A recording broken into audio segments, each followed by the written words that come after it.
Good evening, everyone. This is Stone Gas Man live from New York City.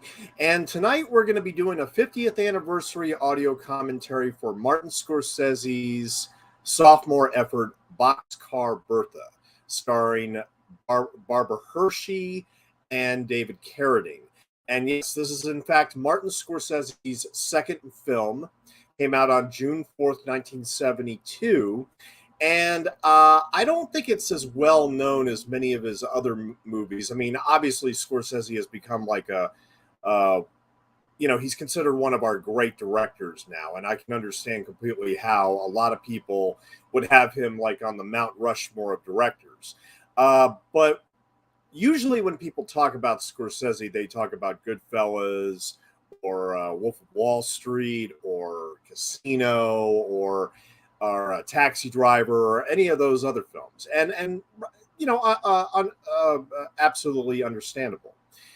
Boxcar Bertha is never really been mentioned in the same discussion, and it's understandable for a lot of reasons. This is a movie that came out in the early '70s.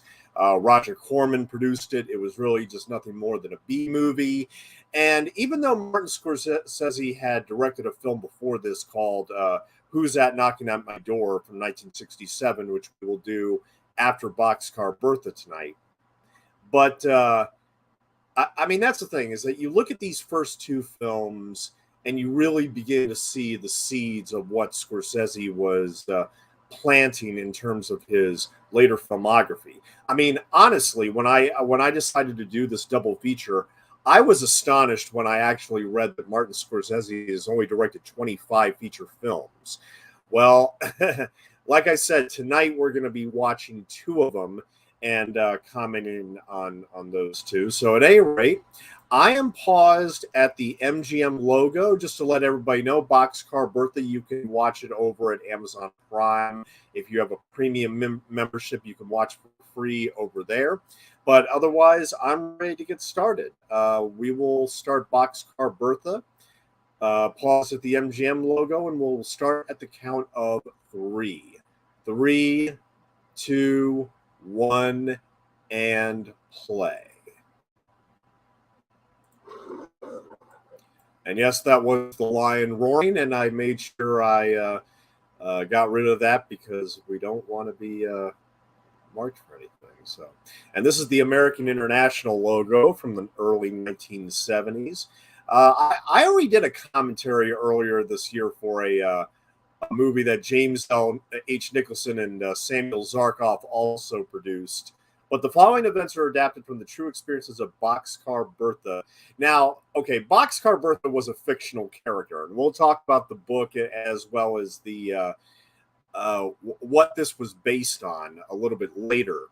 But for right now, I wanted to mention that, yeah, I had done another American International picture earlier this year called Frogs for its 50th anniversary, which is considered this, ecological horror where all the frogs, all the swamp critters are getting back at Ray Milland for polluting the environment and everything. And it was really the first of its kind in terms of a what you would call an ecological or environmental horror. And I actually think it's a nifty little thriller that doesn't get enough credit. I mean, it's considered kind of a joke nowadays, but in 1972, people took that shit seriously. And later in the year, I will be doing another American International picture called The Man with Two Heads, which is the other movie that Ray Milland made for the studio at the time, where he and a black actor share this bodysuit or whatever, and they run around the whole movie as the thing with two heads.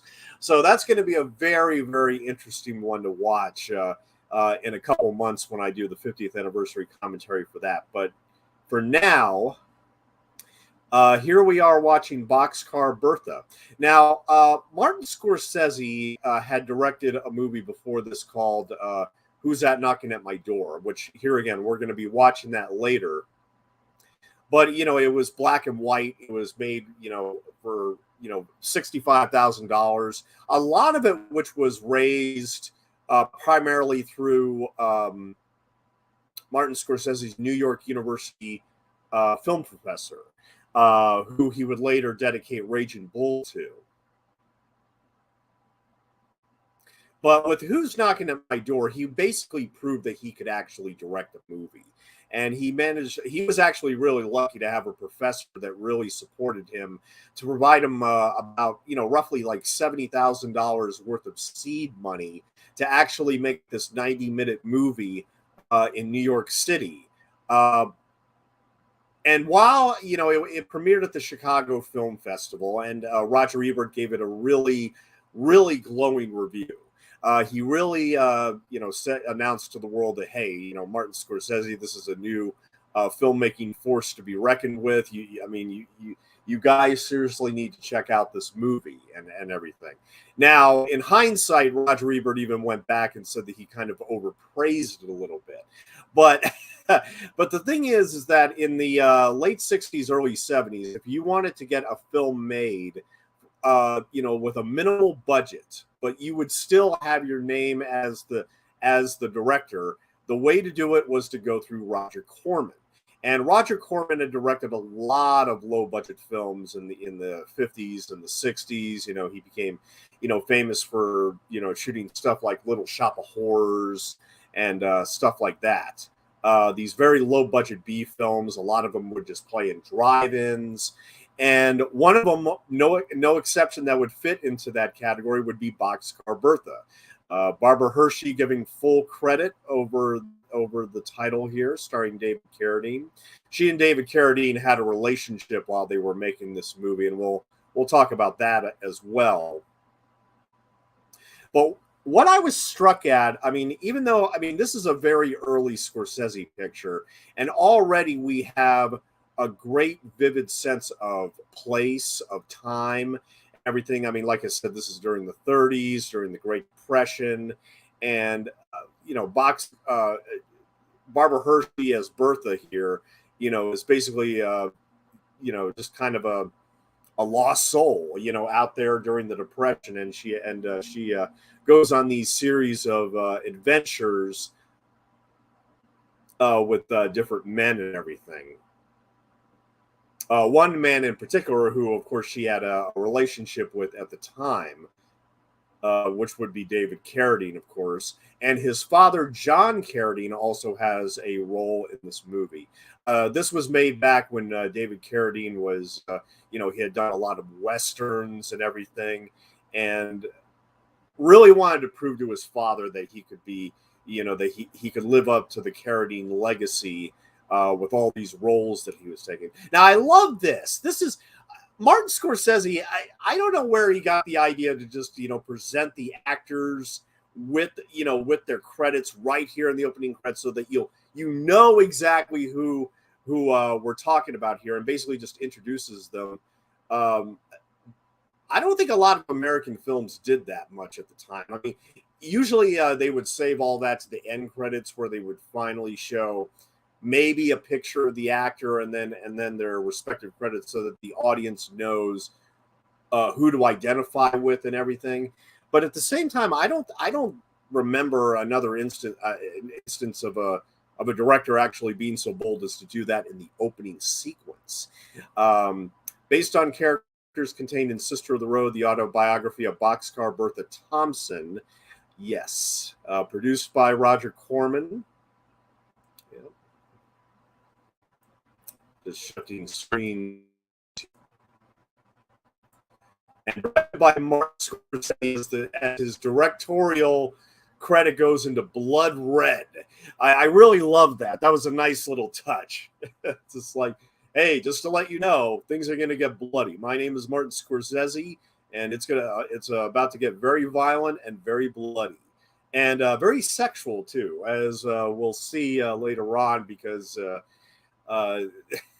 apparently there was an entire sequence here that was lifted for Playboy shots for one of their magazines, so they could showcase David Carradine and Barbara Hershey, who of course were a couple at the time.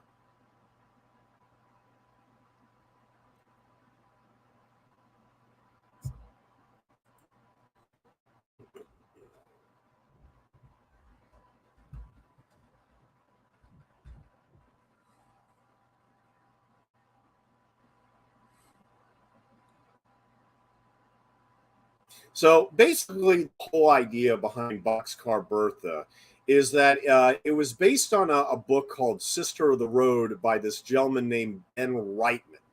Now, Ben Reitman was a doctor who lived in the late 19th century, early 20th century, from 1879 to 1943. He was an American anarchist and physician to the poor, known as the hobo doctor. And he's best remembered today as one of the lovers of radical Emma Goldman. And Reitman was a flamboyant, eccentric character, and Emma Goldman conveys a sense of this when she describes first meeting Reitman in her autobiography, Living My Life. Quote, his eyes were brown, large, and dreamy. His lips, disclosing beautiful teeth when he smiled, were full and passionate. He looked like a handsome brute. His hands, narrow and white, exerted a peculiar fascination. His fingernails, like his hair, seemed to be on strike against soap and brush. I could not take my eyes off his hands. A strange charm seemed to emanate from them, caressing and stirring. And this author, Ben Reitman, he was born in St. Paul, Minnesota, to poor Russian Jewish immigrants in 1879 in Chicago. At the age of 10, he became a hobo, and he returned to Chicago and worked in the Polyclinic laboratory as, quote, laboratory boy. And in 1900, he entered the College of Physicians and Surgeons in Chicago, completing his medical sciences in 1904. During this time, he was briefly married, and he and his wife had a daughter. His wife was May Schwartz, and their daughter was Jan Gray. Helen Reitman, the author, nudism advocate, and founder of the nudist out-of-door club at Highland, New York. And he worked as a physician in Chicago, choosing to offer services to hobos, prostitutes, the poor, and their outcasts. Notably, he performed abortions, which were, of course, illegal at the time, and sadly, it looks like they might be illegal again. It's horrible.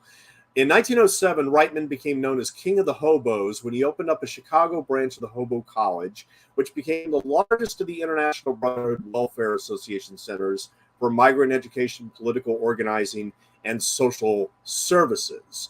Reitman met Emma Goldman in 1908 when he offered her use of the college's Hobo Hall for a speech, and the two began a love affair, which Goldman described as, quote, the great grand passion of her life. The two traveled together for almost 8 years, working for the causes of birth control, free speech, workers' rights, and anarchism. During this time, the couple became involved in the San Diego free speech fight in 1912 into 1913. Reitman was kidnapped, severely beaten, tarred, and feathered, branded with IWW, and his rectum and testicles were abused. Several years later, the couple were arrested in 1916 under the Comstock laws for advocating birth control, and Reitman served 6 months in prison. Both believed in free love, but Reitman's practice incited feelings of jealousy in Goldman. He remarried when one of his lovers became pregnant, and their son was born while he was in prison.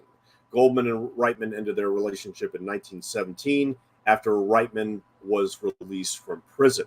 And he returned to Chicago, ultimately working with the city of Chicago, establishing the Chicago Society for the Prevention of Venereal Disease in the 1930s, about the time he wrote Sister of the Road, the autobiography of Boxcar Bertha, and which was eventually published in 1937. So yeah, I mean, here's one of several scenes where Barbara Hershey she's game, and she goes full naked here in this movie. Pretty extraordinary. She was 24 years old at the time, and here again, really only did things with her husband David Carradine, who at this time when this movie came out, Kung Fu had yet to appear on television, if I'm not mistaken. Yep. Kung Fu debuted on October 14th, 1972. And of course, that's what David Carradine seems to be best known for as, as this guy who's trained in the Shaolin Monastery. and he becomes this priest and this martial arts expert. I remember when I watched Office Space, and that was the first time I ever heard of kung fu, and I watched a few episodes of it. I mean, I never really got into it, but it's considered one of the great shows of the 1970s. You know, there's something very, even though it only lasted for 3 seasons and 62 episodes, it seems to have one of those. It's a show with a mystique about it. And, you know, I mean, Kung Fu, I mean, there weren't a lot of episodes of it. But David Carradine, when he did this movie with Martin Scorsese, it was literally right before Kung Fu came out. And as I said, he and Barbra Hershey were a couple at the time.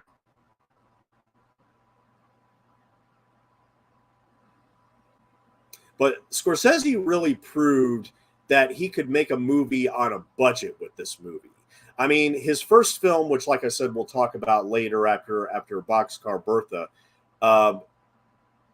But this movie, I mean, he proved that he could make a movie on a budget and, you know, add energy and class and sophistication to it.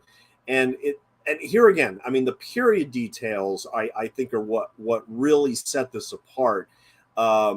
I mean, of course, other films of this period produced by Roger Corman, you know, like Big Bad Mama with, you know, William Shatner and, you know, Angie Dickinson. Those films, you know, usually the money would be used to in terms of recreating the periods, which I actually kind of really appreciated. You know, the Edgar Allan Poe movies, you know, they were very, you know, they really brought production design into the fold in terms of actually making them very impressive. I mean, we did a commentary just a few weeks ago on Targets, which had the movie that they showed with Jack Nicholson and Boris Karloff called The Terror.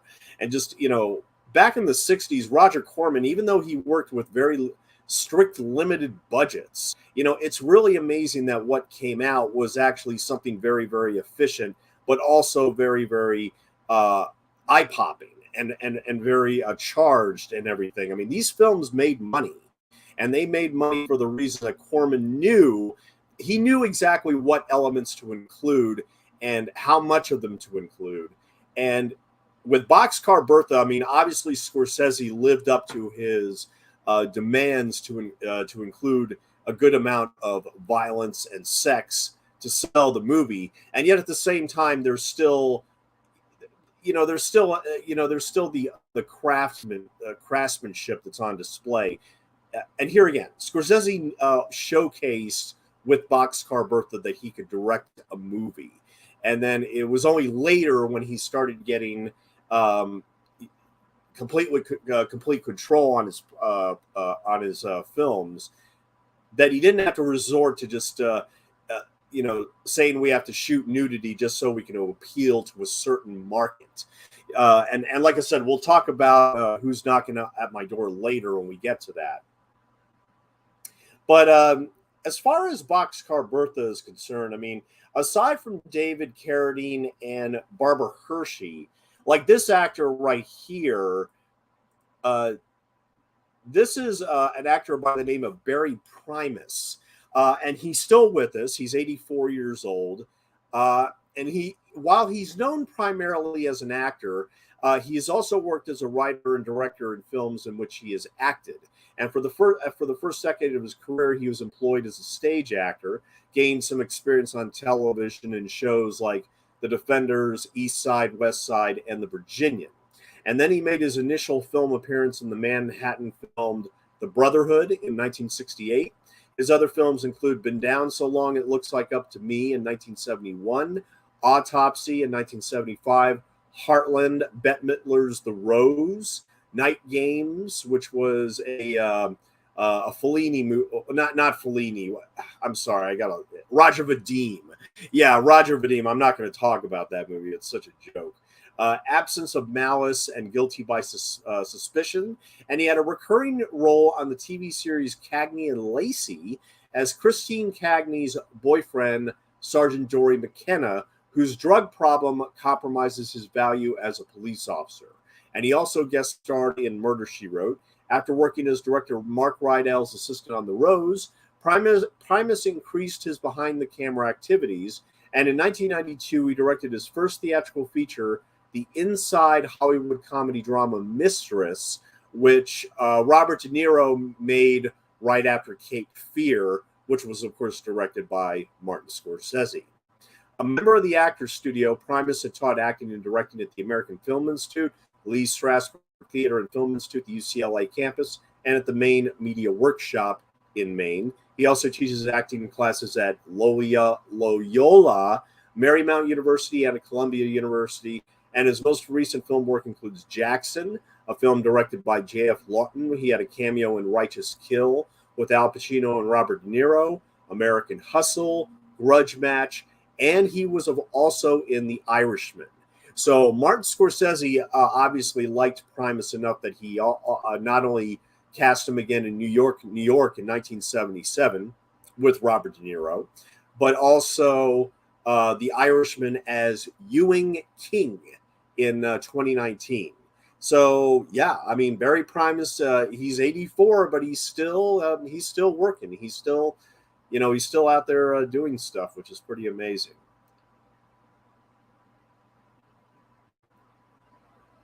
Now, yeah, this is a rare instance where a lot of the key players in this movie are actually still with us. I mean, Scorsese is now 79. Hershey is now 73. David Carradine is, of course, no longer with us. I mean, he, of course, died under circumstances we will not go into, just because I just don't think they would be appropriate for this commentary. I mean, but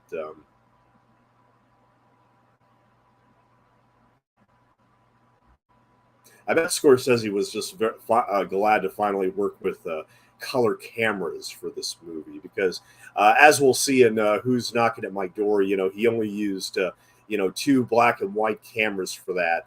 One 16 millimeter and one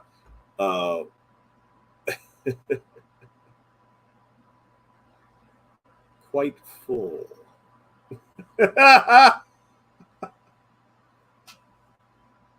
Now, Barbara Hershey is a knockout in this movie. I mean, I'm not going to lie. I mean, they had a true star.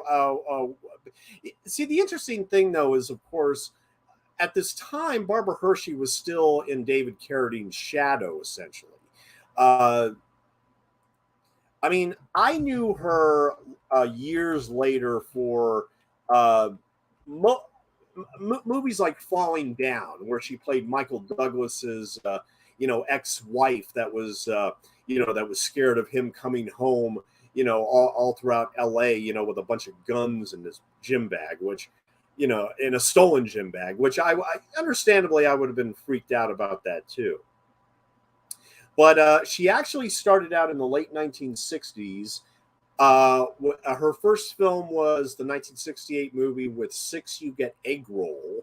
I really like that title. It's a romantic comedy directed by Howard Morris and starring Doris Day and Brian Keith and George Carlin, of all people. And it was the first film that was produced by the CBS television network's film unit, Cinema Center Films.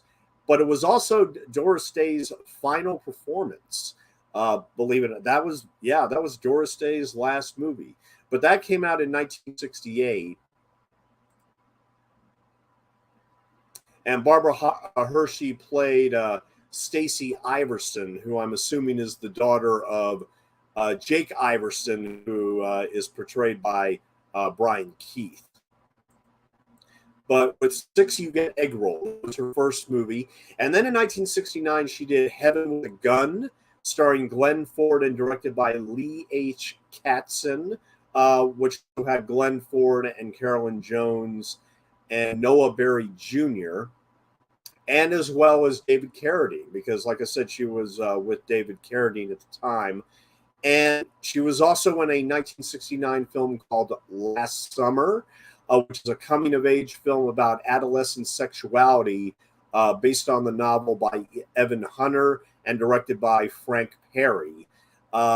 I'm actually a fan of the Perry's work. I mean, you know, Ladybug, Diary of a Mad Housewife, those kind of films. And I even like Mommy Dearest, even though Frank Perry did not write that with his wife, Eleanor. But and I've seen Last Summer once, and I remember it being excellent, but I just don't remember much about it. But early Frank Perry is he's one of the best filmmakers, I think, of the 1960s. And so Barbara Hershey managed to work with him. She was also in the very last film directed by William Wyler called The Liberation of L.B. Jones, starring Lee J. Cobb and Anthony Zerbe and Lee Majors and Yaphet Kotto. And yeah, that was William Wyler's very last movie in 1970. That same year, she also starred in a movie called The Baby Maker, written and directed by James Bridges, who later did Urban Cowboy and China Syndrome and Mike's Murder, who I will be doing a commentary on later this year. And then finally, in 1971, she did a movie called The Pursuit of Happiness from Columbia Pictures, starring Michael Sarrazin and directed by Robert Mulligan, who also did To Kill a Mockingbird. And then she played in a movie called Dealing, or The Berkeley to Boston 40 Brick Lost Bag Blues. That's quite a title right there. Based on a book by Michael Crichton and Douglas Crichton, and starring John Lithgow, Charles Durning, and Paul Sorvino. But that's a movie that I don't think anybody remembers, but it was released by the Warner Archive collection to anybody that wants to pick it up.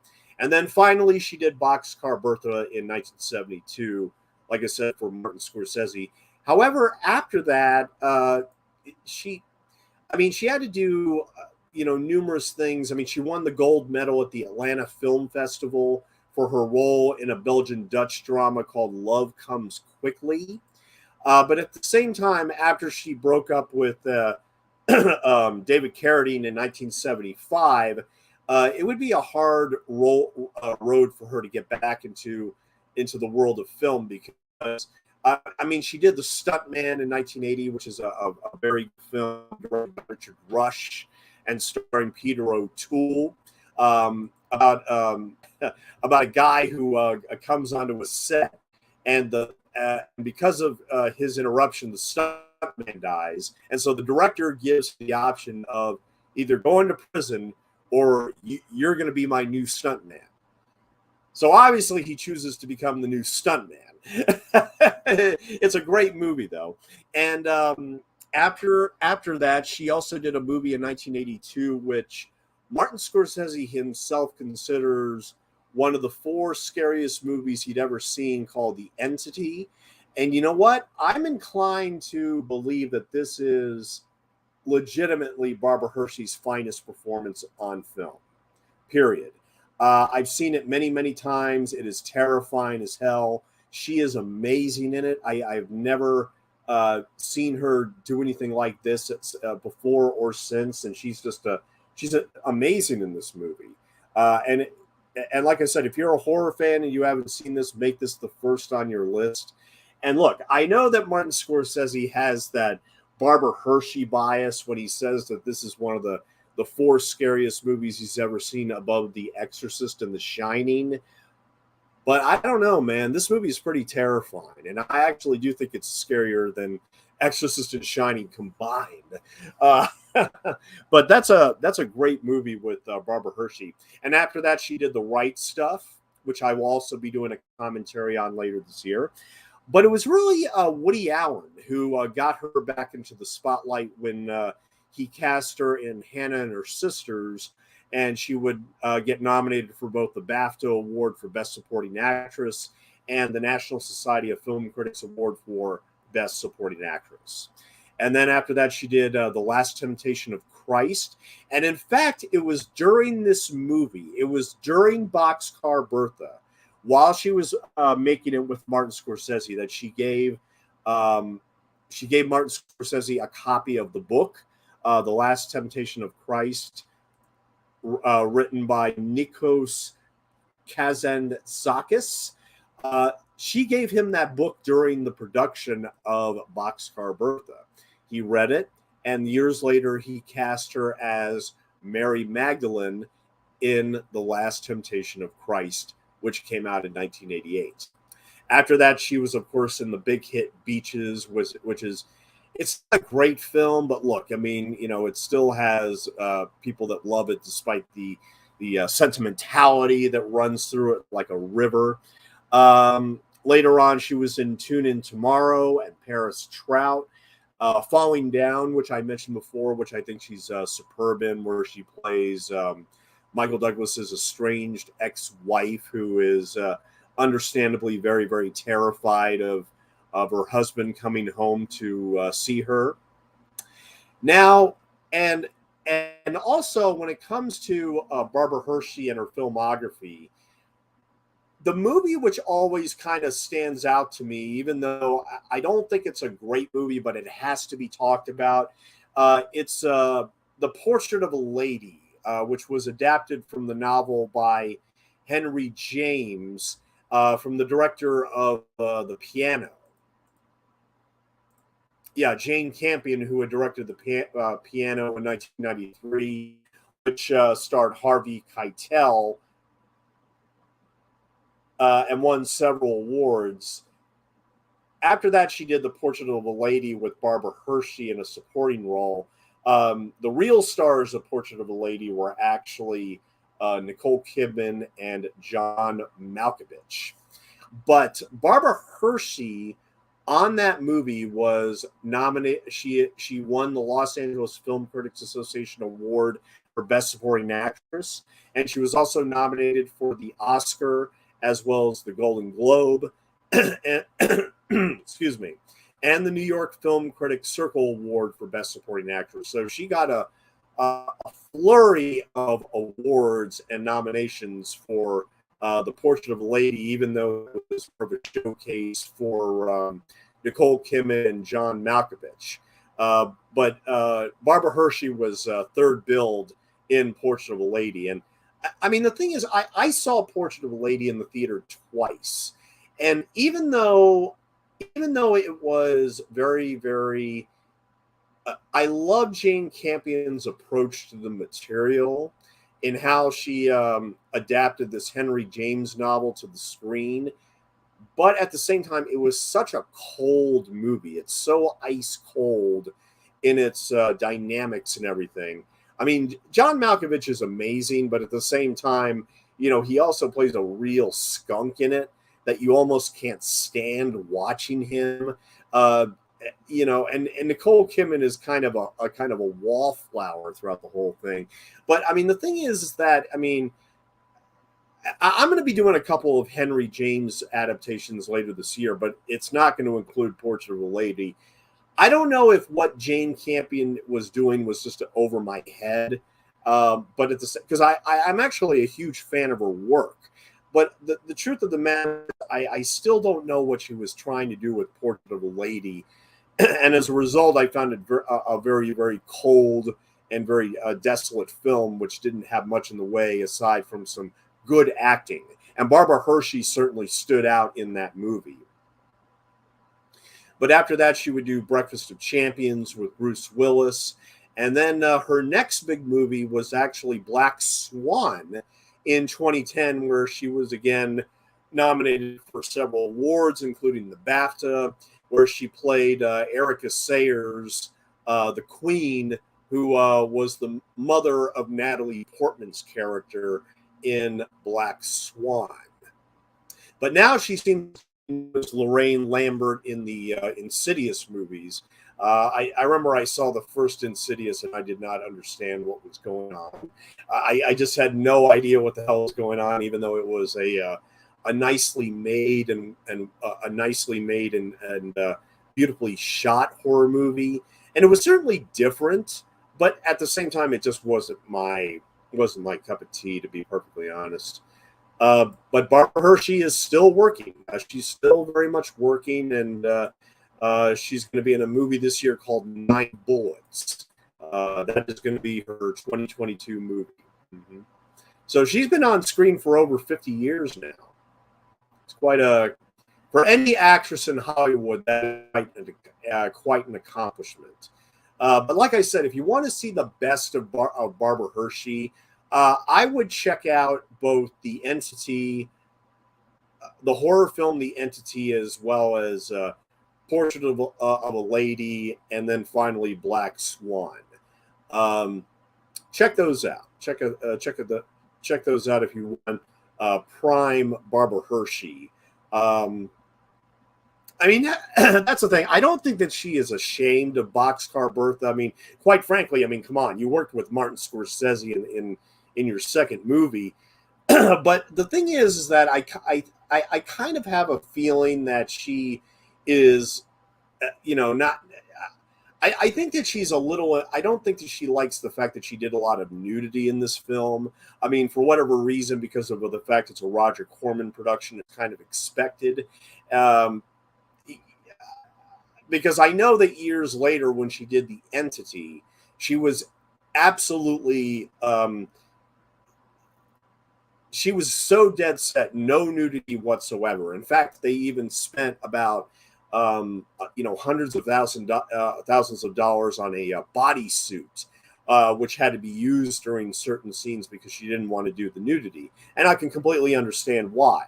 But I do wonder if she is proud of this movie or not, even though because I mean, that's the thing, is that unlike Martin Scorsese's first movie, which, like I said, we'll watch here in a few minutes, this is basically just B-rated mayhem.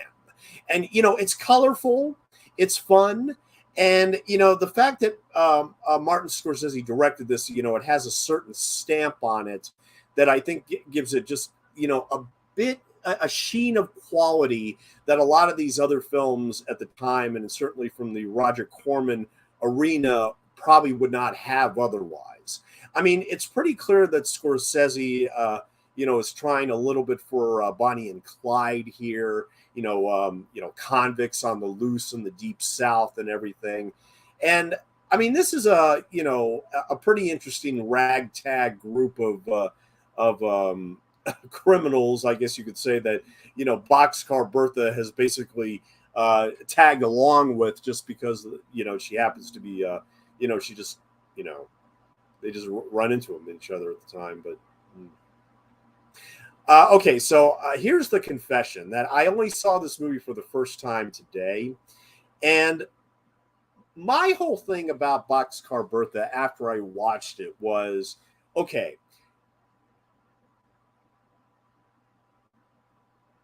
as a way for Martin Scorsese to show the studios that he can direct movies under a budget, because that's all that really matters with a movie like this. I mean, as long as you can prove to the majors that you can make a movie under budget, then they will be more than happy to accommodate you. And that's ultimately what happened, because the year after this, Martin Scorsese would make Mean Streets, which of course is set in New York's Little Italy, which he spent some time in his youth.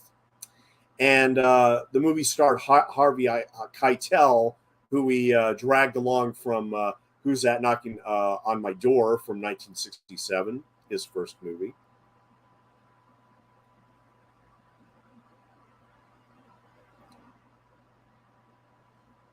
But I mean, this is all fairly typical of the Roger Corman formula at the time, which included these colorful action films full of sex and violence, and and that was essentially the brand.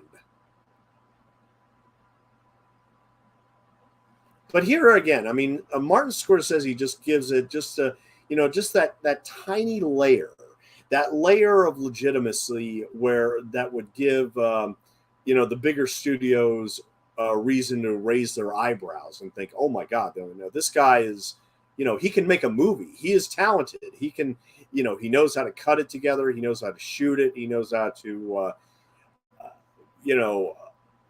submit to producers' demands. I mean, he proved to the studios that he could pretty much direct anything after Boxcar Bertha. And the thing is that, look, despite the fact I am not the biggest Scorsese fan, in fact, I'm kind of notorious on Twitter because I am not a fan of Goodfellas, I am not a fan of Raging Bull, and I am sure as hell not a fan of Wolf of Wall Street, which I think is despicable in so many ways. But the thing about Martin Scorsese and me as a film buff and a somebody who's been watching movies all my life and everything, I didn't really grow up with Martin Scorsese's movies, which I know a lot of people would say, well, that's an absolute travesty. Well, yes and no. I mean, okay, look.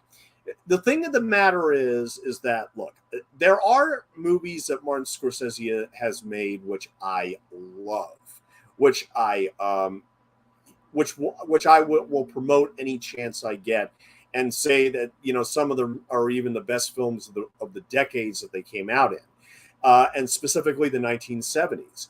I think that Martin Scorsese put out his best work in the 1970s. Mean Streets.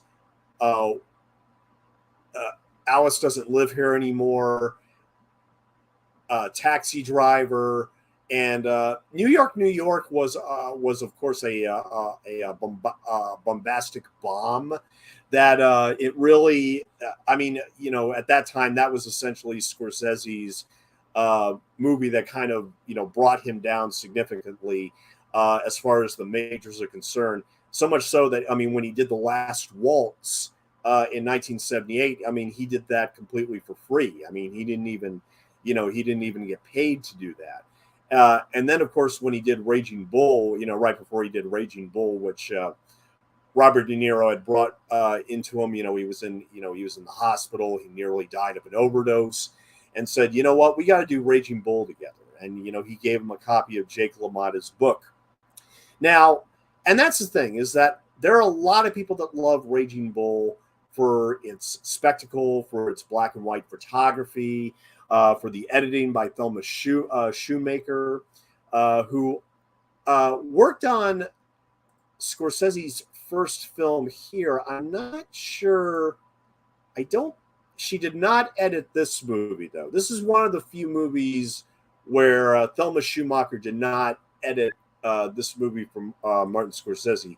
Actually, the editor on this film was Buzz Feitshans, and if that name rings a bell at all, he was one of the collaborators with Caracol Pictures, which had released films like The Crow and Terminator 2, and he had produced First Blood in 1982, and that's where he got on the map as a producer. But at this time, he was merely just an editor over at Roger Corman. So, in 1964, he joined American International Pictures as an editor and became head of the editorial department for 10 whole years. And he really didn't make his debut as a producer until a year after Boxcar Bertha with the 1973 film Dillinger, which was written and directed by John Milius, who, of course, later did Conan the Barbarian and Red Dawn. Okay, so we're coming up here on the 42-minute mark of Boxcar Bertha.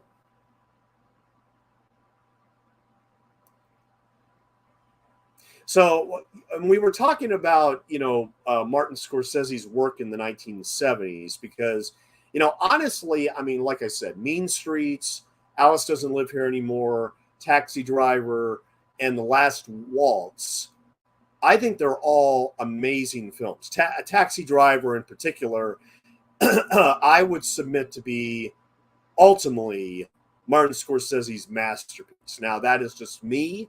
I know a lot of people would vote for Goodfellas, but here again, I don't really understand why. I'm in the extreme minority in that I'm not a fan of Goodfellas or Raging Bull. My deal with Goodfellas is,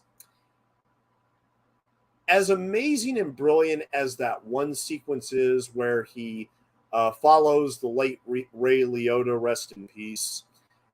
He follows Ray Liotta down into that restaurant and to impress the girl and everything, and she asks him, "So, what do you do?" "Oh, I'm into carpentry or whatever." Like, yeah, okay. As brilliant as that sequence is, that's the only thing I like about Goodfellas. Literally, that's the only thing the only thing I like about it. I don't give a shit about Henry Hill. I think Henry Hill was an asshole. Not to take anything away from Ray Liotta's performance, of course, but I am not a fan of Goodfellas because I cannot stand the fucking characters. Okay, that is just me. I want characters I can root for. I want characters that are colorful but also likable at the same time. Look, I'm not trying to take anything away from Robert De Niro or particularly Joe Pesci. I know I can't attack Joe Pesci in Goodfellas because he is amazing, but at the same time, it's like I do not want to watch Goodfellas on a recurring basis just because I can't stand those fucking people. I just can't stand them. And the funny thing is that after Lorraine Bracco leaves, when Lorraine Bracco finally ultimately leaves Ray Liotta's character, Henry Hill, in that movie, that's when I just lost all interest in the movie completely. I mean, up until that point, I was at least somewhat entertained and somewhat amused. And I was at least somewhat interested in following Henry Hill's life up to that point. After she left, though, I was done. And so watching Goodfellas, watching the second half of Goodfellas is like a chore to me. I mean, I just want it to end. And it just will never end. But then again, people consider Goodfellas one of the greatest movies of all time. The only thing I can think of to explain that is that, I mean, look, I think Raging Bull, even though I think Raging Bull is, I do like Raging Bull a little bit better than Goodfellas. Raging Bull, unfortunately, is a movie for masochists. It's just all it really is about an asshole who likes to punch people. At the end of the day, that's all it's about. That's all it's about. He's an asshole who just likes to punch people. And it's very hard to give a shit about Jake LaMotta and Henry Hill. And here's the thing. I know these are characters that, of course, Scorsese is drawn to. And I understand that he sees a vision to put around these characters to make into a fantastical whole. And look, I've said it before, I'll say it again. I'm in the extreme minority, okay? And I've had to come to live with the fact that I am just not the biggest Scorsese fan. And it's just, I mean, look, I like The Departed. I like Bringing Out the Dead. I like other movies that Scorsese has done. But it seems like the movies that he gets the most praise for are the ones that I just don't want to ever want to watch again. And Wolf of Wall Street is the one that I find the most offensive. I mean, Raging Bull and Goodfellas, I can live with. I can live with those movies. And I can even live with, people refusing to shut up about those movies. When we get to Wolf of Wall Street, here we have a movie which glorifies greed, unlike any movie I've ever seen before. And I know people use that Scarface excuse in that, well, it's about excess, so it has to be full of excess. And I just shake my head and I think, no. I mean, there's no fucking reason why Wolf of Wall Street has to be 3 goddamn hours. There's just no earthly reason whatsoever why Wolf of Wall Street has to be 3 hours, and we have to glorify this goddamn criminal all throughout this movie. And at the end of the movie, he gets essentially a slap on the wrist, like in real life, and gives like a seminar, like, oh yeah, anybody can get rich and break the law very easily. I mean, and my problem with my problem isn't so much with Scorsese as a director, but so much as with people that love Scorsese and say, like, every single year when a Scorsese movie comes out, they automatically say best movie of the year. And I automatically want to question them immediately and be like, okay, well, how many other movies did you see that year? I highly doubt that maybe you missed out on the new Sam Mendes movie, or maybe you missed out on the Ari Aster movie. I mean, I find it a little smug when it comes to Scorsese fans always saying that Goodfellas is the greatest movie ever made, and you're wrong and stupid if you don't agree. Which, unfortunately, I've met a lot of people that have that kind of attitude. And look, my whole thing is I don't like movies that glorify criminals. I don't like movies that glorify the mafia. But here again, it also depends from film to film. With a movie like this, which is basically a low budget B movie about these fictional characters in the 30s, I can live with something like this, which is here again meant to be a piece of pop entertainment, meant to this Roger Corman audience, where we entertain the audiences with a lot of sex and a lot of violence, and it's not really so much about the characters as it is about the spectacle. Like this sequence right here when Bernie Casey is like, getting everybody's jewels on the train here. I can appreciate those shots of, Scorsese, catching the beauty of the countryside going by, and Bernie Casey, doing this very criminal act, and of course, going to be the target of law enforcement right here. But here again, it depends on the characters and it depends on the situations, and I just don't understand. I do not understand why Goodfellas is considered a masterpiece. I mean,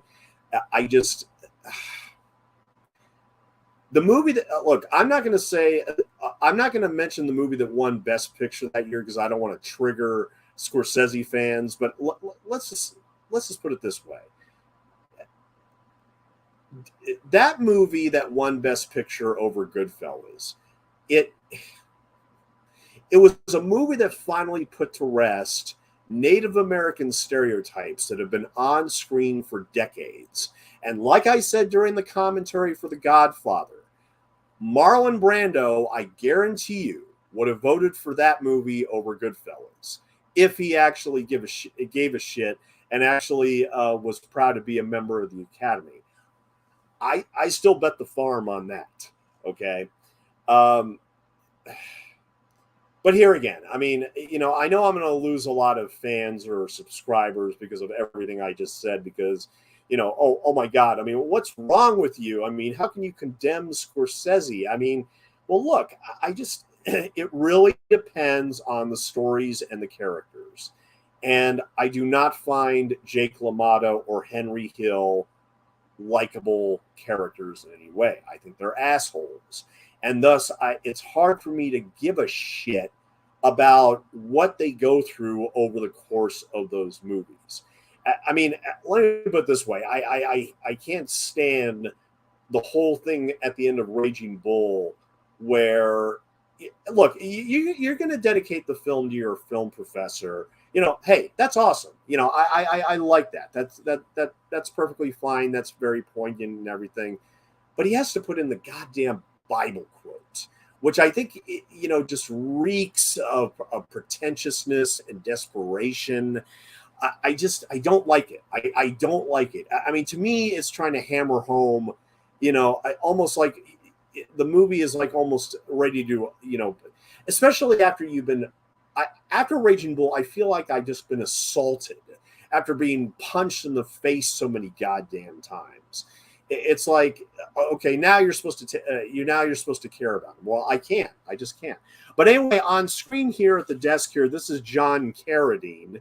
So yes, David Carradine's father is also in this movie, and David Carradine had a long distinguished career before Boxcar Bertha.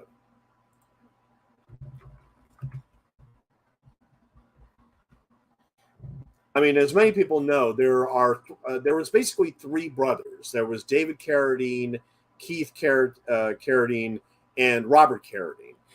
With Robert Carradine being the youngest one, and he would eventually become famous because of Revenge of the Nerds, where he played the lead nerd in that movie.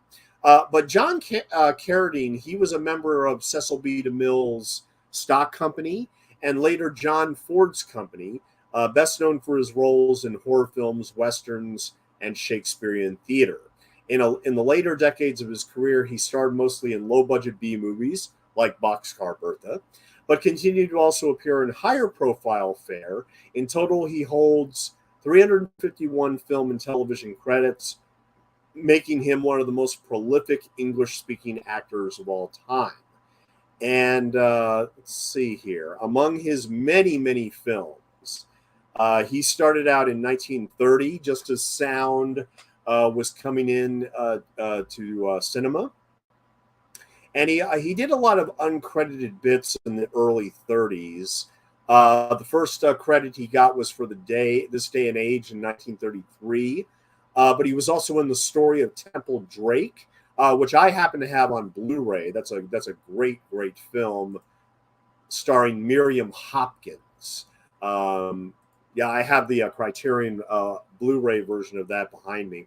But he was also in Cleopatra. He was in Bride of Frankenstein. He was the hunter at the Hermit's Cottage in Bride of Frankenstein.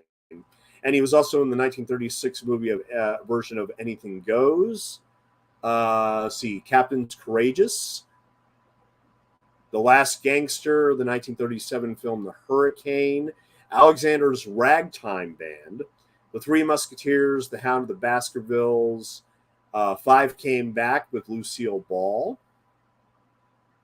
Brigham Young, Blood and Sand, The Grapes of Wrath is probably one of his most well-known roles, The Invisible Man's Revenge, The Adventures of Mark Twain, Return of the Ape Man, Bluebeard. Like I said, lots of B-movie stuff. Although he also did legitimately good films like The Court Jester with Danny Kaye in 1956. And let's see, what else here?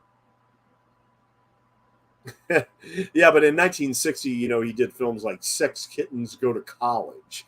And yes, there's an actual movie called Sex Kittens Go to College. And then 2 years later, he would be Major Cassius Starbuckle in The Man Who Shot Liberty Valance, which is considered one of the great Westerns.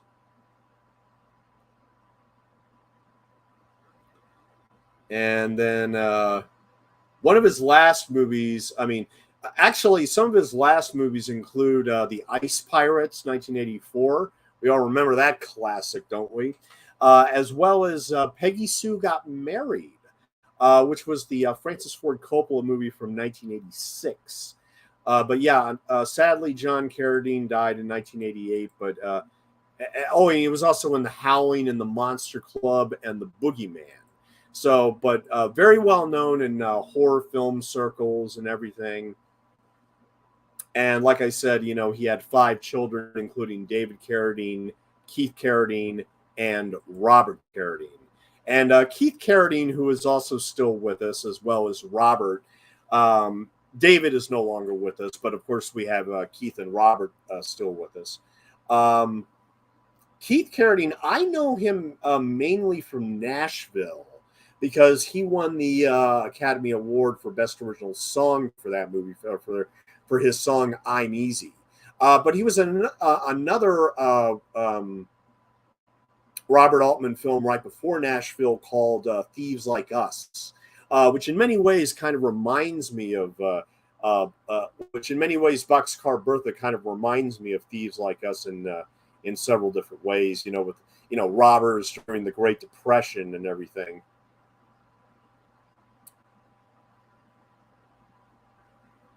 So, we've talked about David Carradine and we've talked about Barbara Hershey, as well as Barry Primus. But we haven't talked much about our fourth member of this motley group here who, in many ways, I think kind of steals the movie, actually. I like Bernie Casey in this movie a lot. And Bernie Casey, he sadly passed away in 2017 at the age of 78. But he was a professional football player. He was a record-breaking track and field athlete for Bowling Green State University and helped the 1959 football team win a small college national championship. He earned All-American recognition and a trip to the finals at the U.S. Olympic trials in 1960. In addition to national honors, he won 3 consecutive Mid-American Conference titles in the high hurdles from 1958 to 1960. Casey was the 9th overall selection of the 1961 NFL draft, taken by the San Francisco 49ers, and he played 8 NFL seasons, several positions, first 5 seasons mainly a halfback, last 3 seasons a flanker, a setback wide receiver, 6 with the 49ers, and 2 with the Los Angeles Rams. His best-known play came in 1967 for the Rams in the penultimate game of the regular season against the Green Bay Packers. The Rams needed to win to keep their division title hopes alive, but trailed 24-20 with under a minute to play. Facing 4th down, the Packers lined up to punt, but Tony Gilroy blocked the Donnie Anderson punt, and Claude Crabb returned to the Packer 5-yard line. After an incomplete pass, Bernie Casey caught the winning touchdown pass from Roman Gabriel with under 30 seconds to play to give the Rams a 27-24 victory. Now, that's like the dream that you try to achieve when you join the National Football League. That's the moment that you live for when you get a winning touchdown like that. And he began his acting career in the film Guns of the Magnificent Seven, the sequel to The Magnificent Seven. Then he played opposite fellow former NFL star Jim Brown in the crime dramas Tick, Tick, Tick and Black Gun. Now, Tick, Tick, Tick, not many people remember that movie. I have it on DVD behind me here, but it's a very, very, very rare Southern racist drama about Jim Brown. He gets elected as sheriff of this southern town, taking over for George Kennedy. And of course, the locals are of course now up in arms about the fact that we now have a black sheriff. And like I said, this came out before Blazing Saddles even. I mean, think of a serious version of Blazing Saddles, and that's what you have with Tick, Tick, Tick. It's actually a good little movie. And Bernie Casey also played the leading role in the 1972 science fiction television film Gargoyles. And he also played Tamara Dobson's love interest in the 1973 film Cleopatra Jones. And he played in 1981. He played a detective opposite Burt Reynolds in the film feature film Sharky's Machine. And but he would also be in Revenge of the Nerds. It's true. He played the head of the Lambda Lambda Lambda fraternity. So I think I'm just realizing that right now that Bernie Casey was the head of the Lambda Lambda Lambda University, whose head member of the chapter in Revenge of the Nerds is played by Robert Carradine. So Bernie Casey worked with David Carradine 12 years earlier in Boxcar Bertha. And here we have David Carradine and John Carradine both on screen together. Yep. Mm-hmm. And just to let everybody know, we are approximately 1 hour and 2 minutes into Boxcar Bertha and have approximately 27 minutes left to go. Now, what we're going to do is, because, I mean, we're going to be staying on this stream, and I'm not going to be starting a new stream when we do Who's That Knocking on My Door. We're going to take a brief break, about 5, 6, 7 minutes, we'll take a brief break, and we'll come back right on the same stream and do Who's That Knocking on My Door, which here again I saw for the first time just today. And there's going to be a lot to talk about with Who's That Knocking on My Door. I'm really glad I saw these first two Scorsese movies finally, because, I mean, here again, despite the fact I'm not the biggest fan of his work, the truth of the matter is, I mean, when I found out that Boxcar Bertha was coming up for its 50th anniversary, I was thinking, you know what? Oh, I have to do this one. I mean, there's no question I got to do Boxcar Bertha, and in the end, I actually found this movie a lot of fun. But here again, it's a bit of B movie mayhem from the Roger Corman factory, and I can enjoy the movie on that level, unlike something like Goodfellas, which I just think just takes everything a bit too seriously. And I just, I find these characters just a lot more interesting and colorful than anybody in Goodfellas or Raging Bull, and especially Wolf of Wall Street. But here again, those are the three films that tend to be brought up the most when Scorsese is always in the discussion. And I think that's a shame, because, I mean, he's made so many other, interesting movies that I feel don't get enough discussion. And his first two movies, which include Boxcar Bertha and Who's That Knocking on My Door, are certainly two of them.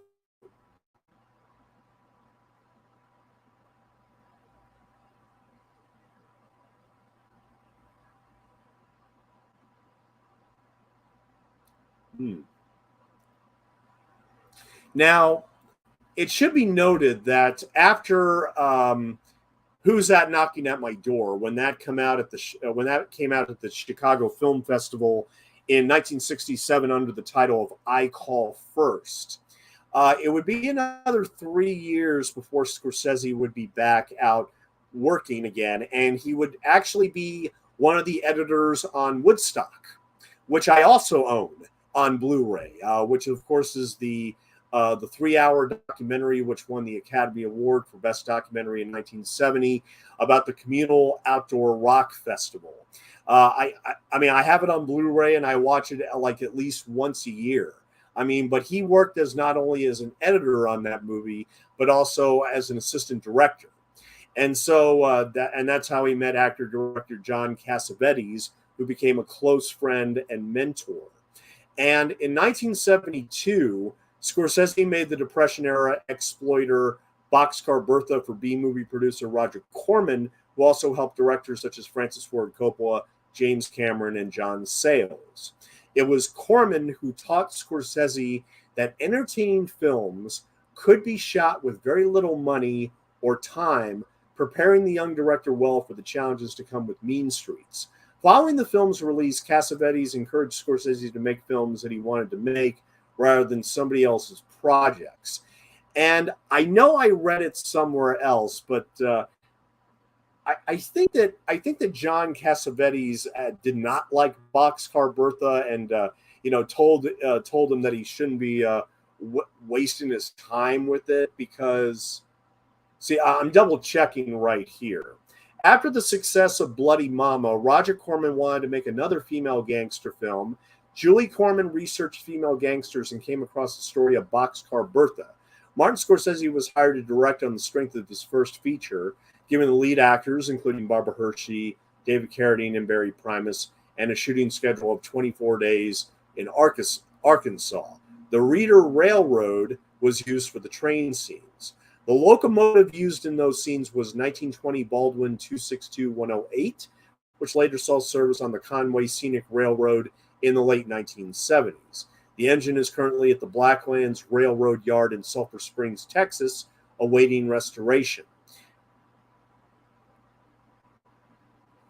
Barbara Hershey herself later called her experience working on Boxcar Bertha, "It was a lot of fun, even though it's terribly crippled by Roger Corman and the violence and the sex. But between the actors and Marty Scorsese, the director, we had a lot of fun.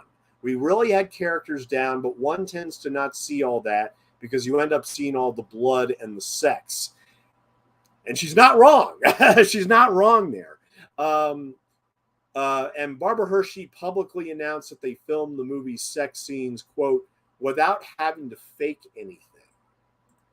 Okay. That's quite a revelation right there.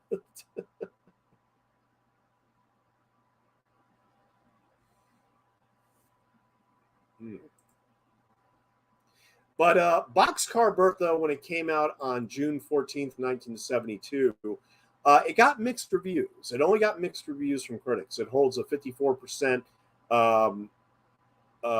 rating on Rotten Tomatoes. And the critical consensus is too derivative of other Roger Corman crime pictures to stand out. Boxcar Bertha feels more like a training exercise for a fledgling Martin Scorsese than a fully formed picture in its own right. And here again, they're not wrong. I do agree with that for the most part. Roger Ebert of the Chicago Sun-Times gave the film 3 stars out of 4 and called it a weirdly interesting movie. Director Martin Scorsese has gone for mood and atmosphere more than action, and his violence is always blunt and unpleasant, never liberating or exhilarating, as the new violence is supposed to be. We get the feeling we're inhabiting the dark night of a soul. The New York Times' Howard Thompson found the film to be an interesting surprise, praising Carradine's excellent performance and the beautiful direction by Scorsese, who really comes into his own here. Kevin Thomas of the Los Angeles Times wrote, "What is most impressive about Boxcar Bertha is how 28-year-old director Martin Scorsese, in his first Hollywood venture, has managed to shape such familiar material into a viable film." However, Arthur D. Murphy of Variety gave the film a negative review, writing, "Whatever its intentions, Boxcar Bertha is not much more than an excuse to slaughter a lot of people." The final cut has stripped away whatever mood and motivation may have been in the script, leaving little more than fights, shotgun blasts, beatings, and aimless movement. Gene Siskel of the Chicago Tribune gave the film 1 star out of 4 and called it a trashy movie with violence that does not shock, it merely depresses. Tom Milne of the Monthly Film Bulletin declared, quote, "Abrasively scripted, stunningly shot, and beautifully acted by David Carradine, Barbara Hershey, and Barry Primus in particular, Boxcar Bertha is much more than the exploitation picture it has been written off as, by Variety, for instance, and makes a worthy companion piece to both Bloody Mama and Bonnie and Clyde." And like I said, yes, those were basically 2 inspirations going into this movie, Boxcar Bertha here.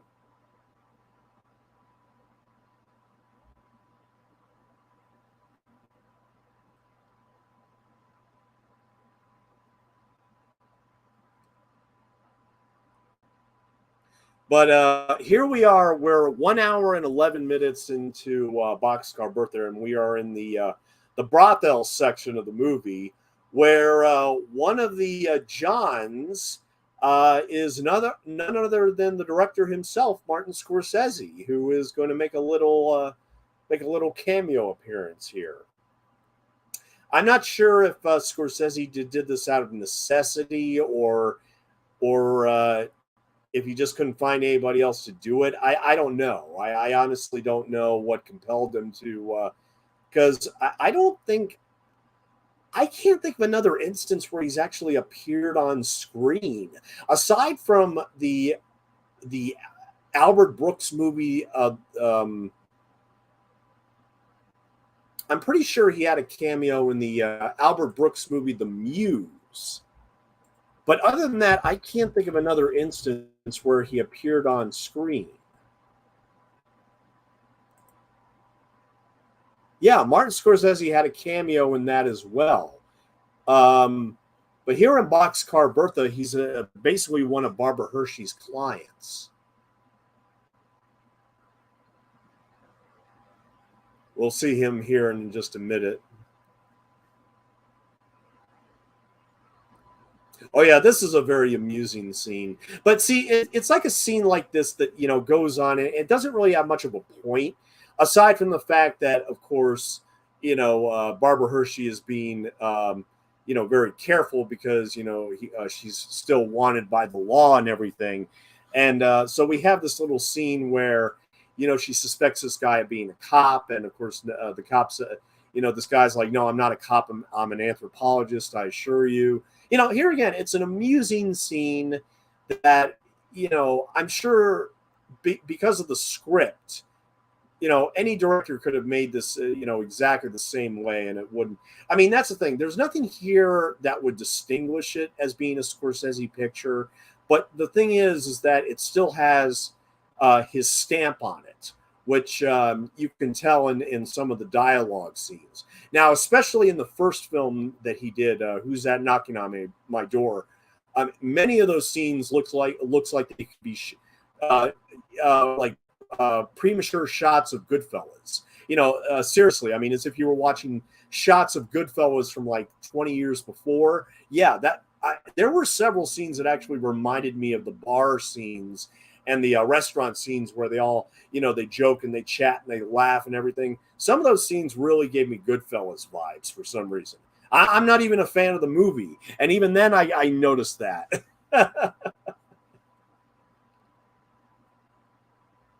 Yeah, but Barbara Hershey just looking out in the rain here. See, there's just not enough of a story in Boxcar Bertha. I mean, and here is the man himself. Here is director Martin Scorsese. He was born in 1942, so when he did this movie, he was approximately 29 years old. Well, actually, yeah, I think I just read in that review. I mean, I think they said his age was 28, but yeah, that is Martin Scorsese in a little cameo there. But here again, I'm trying to think of what other movies he's actually had. Because admittedly, I'm not the biggest fan of his big films, but I'm sure he's done cameos in other films before. In fact, I need to double check this like right now. Seriously.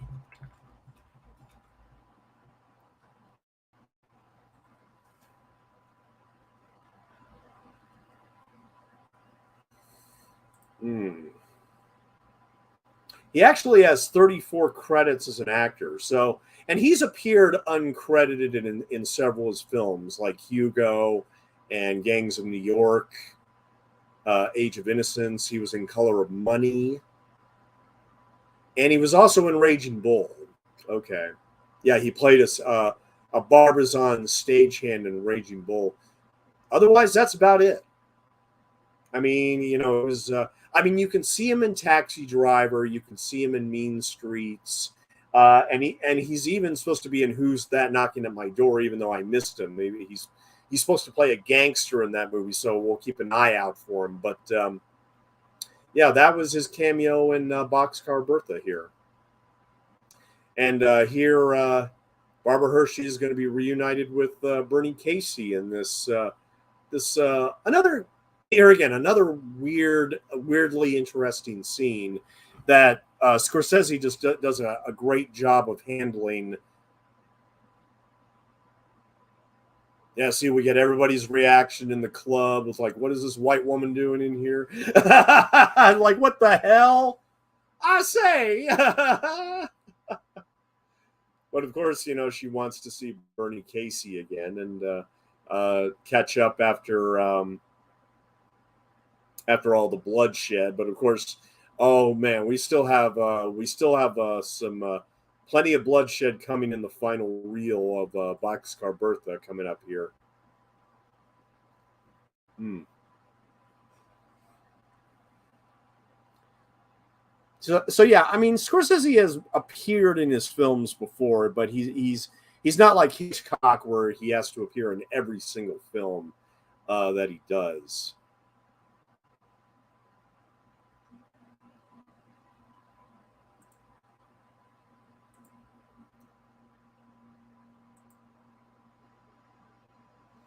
Yeah, but this is a pretty moving little reunion scene between Barbara Hershey and Bernie Casey here.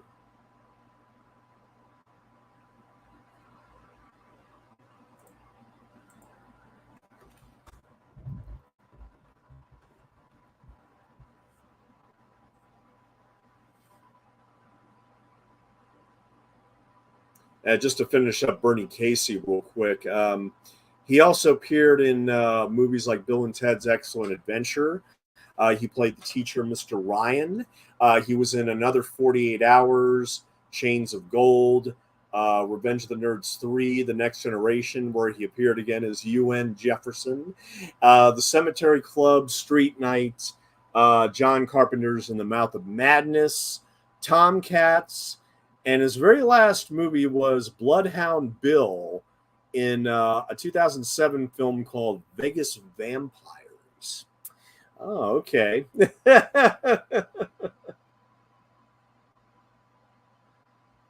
But yeah, I didn't even know before I watched this that he was actually a football player. That's pretty amazing.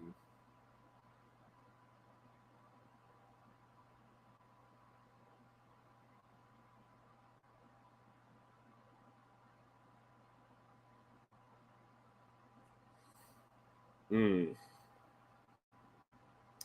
And just to let everybody know, we have approximately 10 minutes left of Boxcar Bertha. And like I said, pretty much when the credits start, I'm going to go ahead and pause the stream, and we'll return in about 5, 6, or 7 minutes so we can do Martin Scorsese's Who's That Knocking at My Door? All right. But now I got to admit, when I saw this movie for the first time earlier today, that I kind of knew what was going to happen here. Like I knew that I kind of knew that either they were going to get killed, or they probably were going to get killed. But and I knew that some of the guys before, like when she had the gun and she made the guys stand up, sit down, and do all that, like.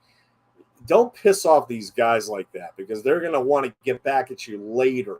And that's exactly what happened here. So here again, I mean, Boxcar Bertha, I mean, it's not really much more than a sophomore effort from Martin Scorsese to show that he can get things in on time and under budget. That's really what it is. It does. I mean, look, I'm not even going to pretend that this is a better movie than Goodfellas. Okay, I mean, look, Goodfellas is a much more layered story. Okay, even I cannot deny that.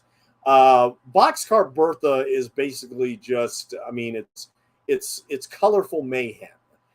That's really all it is. It's colorful B movie mayhem, and it should be enjoyed on that level. It's not quite up there with Bonnie and Clyde, in terms of class and distinction and everything. It's not quite up there, but hey, I mean, it for anybody that are Scorsese fans and have never seen Boxcar Bertha, I think you'll be surprised at how much fun you will have watching it. Almost as much fun as Barbara Hershey had while making it. And thankfully, she was billed as the star of the movie. It wasn't David Carradine. It was Barbara Hershey. And man, she deserved it.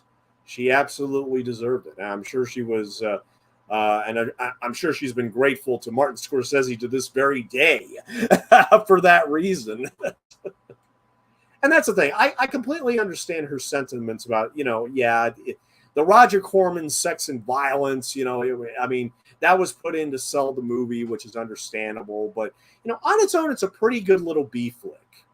It's a pretty good little B flick that, here again, just has that little added layer of Martin Scorsese class. That one layer. And it makes all the difference. And so, yeah, here are the guys from before. They made them sit down and stand up, sit down and stand up. And now we have this pretty brutal massacre here at the end of the movie. I mean, essentially, it's a massacre where, oh my God, we think that David Carradine and Barbara Hershey are going to die at the hands of these guys. And, well, actually, I was more scared about David Carradine being killed and Barbara Hershey being raped. But actually, rape is not going to come into play until Martin Scorsese's next movie, which will be what we're going to talk about here in Who's That Knocking at My Door?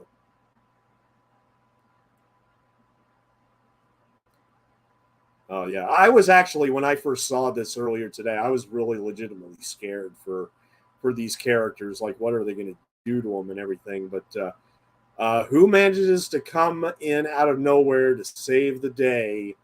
But Bernie Casey with a big ass shotgun, and so we have this total slaughter to mark the end of the movie. And look, if you're going to go out, you might as well go out guns blazing. You know what I'm saying? I mean, you could definitely say that Martin Scorsese went for broke with this movie. You could definitely say that. Hmm.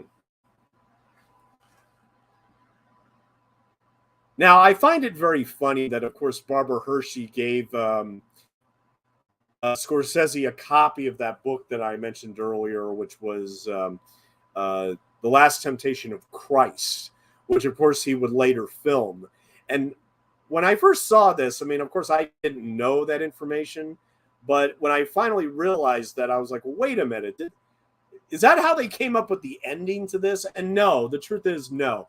And actually, just to close out before the movie is officially over, I didn't get a chance to talk about the writers who adapted the book, which I talked about earlier by Ben Reitman, called Sister of the Road. The Carringtons, Joyce Carrington and John Carrington, they were a screenwriting duo, and they only wrote 5 films together. They wrote Von Richthofen and Brown, or translated as The Red Baron, which was actually directed by Roger Corman and starring John Philip Law and Don Stroud. And about a German air squadron under the command of Oswald Beckel. Across the lines, Roy Brown arrives at a British squadron under the command of Leno Hawker, and the two pilots are very different. So it's a movie about pilots during World War One. And then they did the Omega Man. They adapted I Am Legend, the very famous Richard Matheson story, to the screen in 1971 with Charlton Heston, which did fairly well. I did a commentary on that last year, and I'm not the biggest Omega Man fan, but I did watch that because I wanted to get that out of the way. But they also wrote the 1972 film The Arena, directed by Steve Carver and starring Pam Grier, which was set in ancient Rome and had female gladiators. So yeah, if you're interested in that, if you like Boxcar Bertha, check out yeah, check out that movie right there, The Arena. And then finally, they did Battle for the Planet of the Apes, which was the very last Planet of the Apes movie in 1973. And then they also wrote a television film called The Killer Bees. So yeah, but they only wrote like 5 or 6 scripts. And sadly, John Corrington died in 1988. But his wife, Joyce, she would go on to write for soap opera serials like Search for Tomorrow, General Hospital, and One Life to Live. But her most recent position was a producer and story editor for MTV's The Real World. So yeah, I don't know how you go from Boxcar Bertha to The Real World, but that's ultimately what this screenwriter did, Joyce Hooper Corrington. Yeah. Mm-hmm. But I love this final shot. I do love this final shot of Boxcar Bertha, where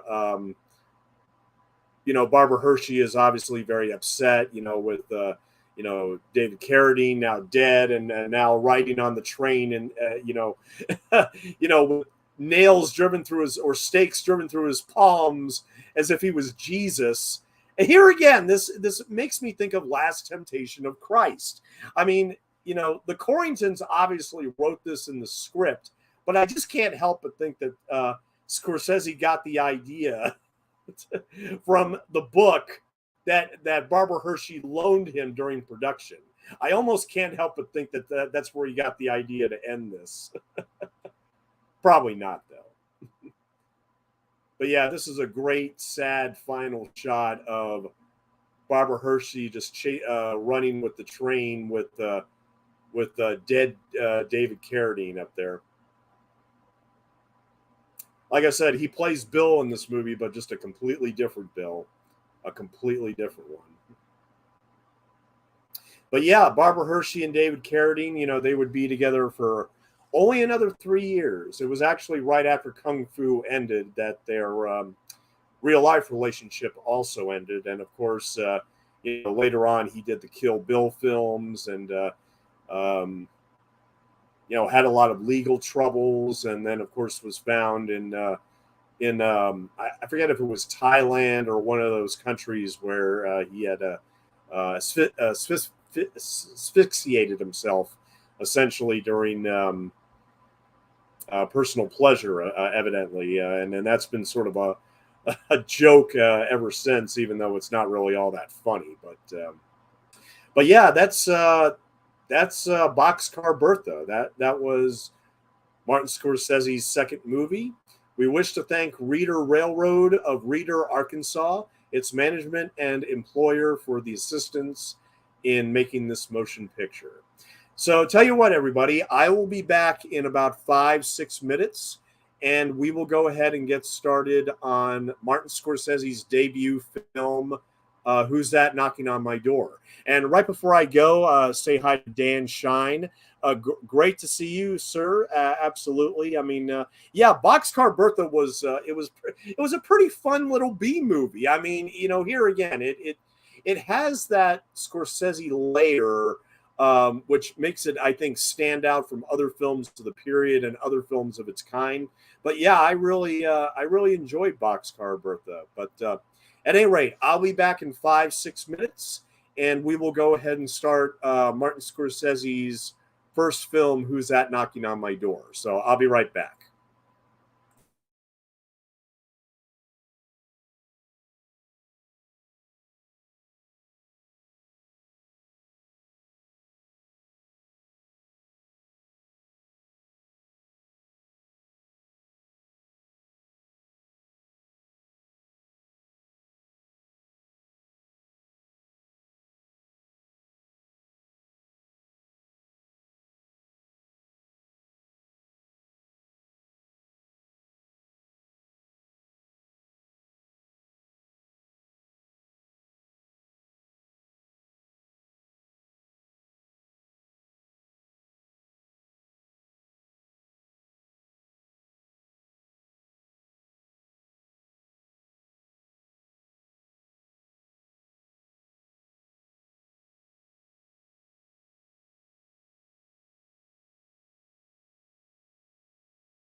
All right.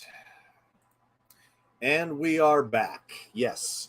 And yes, I am paused at the moniker for selected Chicago International Film Festival for Martin Scorsese's Who's That Knocking at My Door?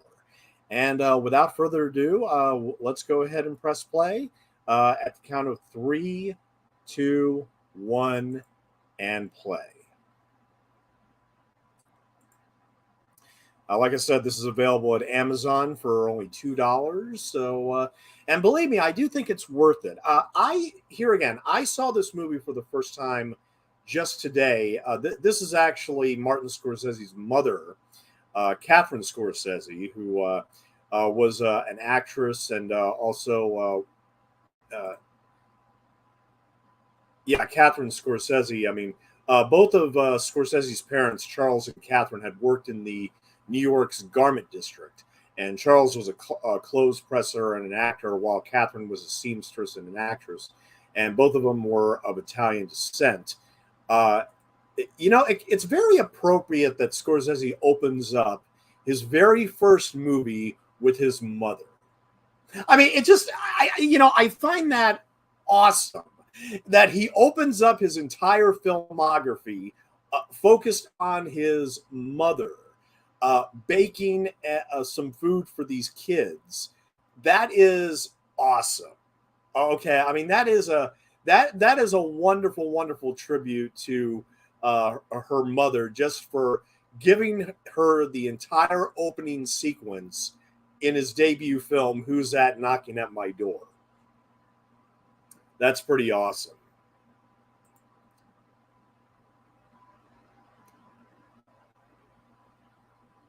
But yeah, Catherine Scorsese, she was of Italian descent and frequently played the role of an Italian mother. She is perhaps most well known for her appearance in Goodfellas as Mrs. DeVito, Tommy's mother.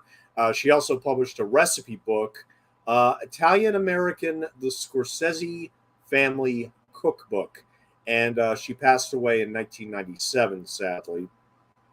But yeah, that is in fact Martin Scorsese's mother. Now, and here we have the title for Who's That Knocking on My Door? Actually, this film actually has a couple of other titles. The original title that it came out under when it was released in Chicago was I Call First. That was the original title, but it was also re-released in 1970 under the title of J.R. And this was, like I said, this was even before Boxcar Bertha came out in 1972.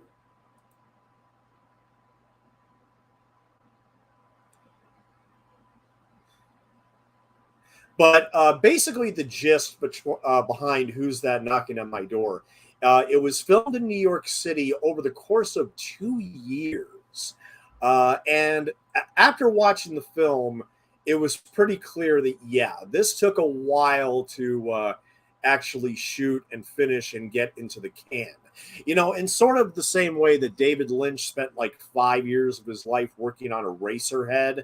Well, in this movie, Martin Scorsese, shot around New York City for roughly 2 years. And only at the end does he add a whole like fantasy sequence for Harvey Keitel's character, just so he can get distribution for it.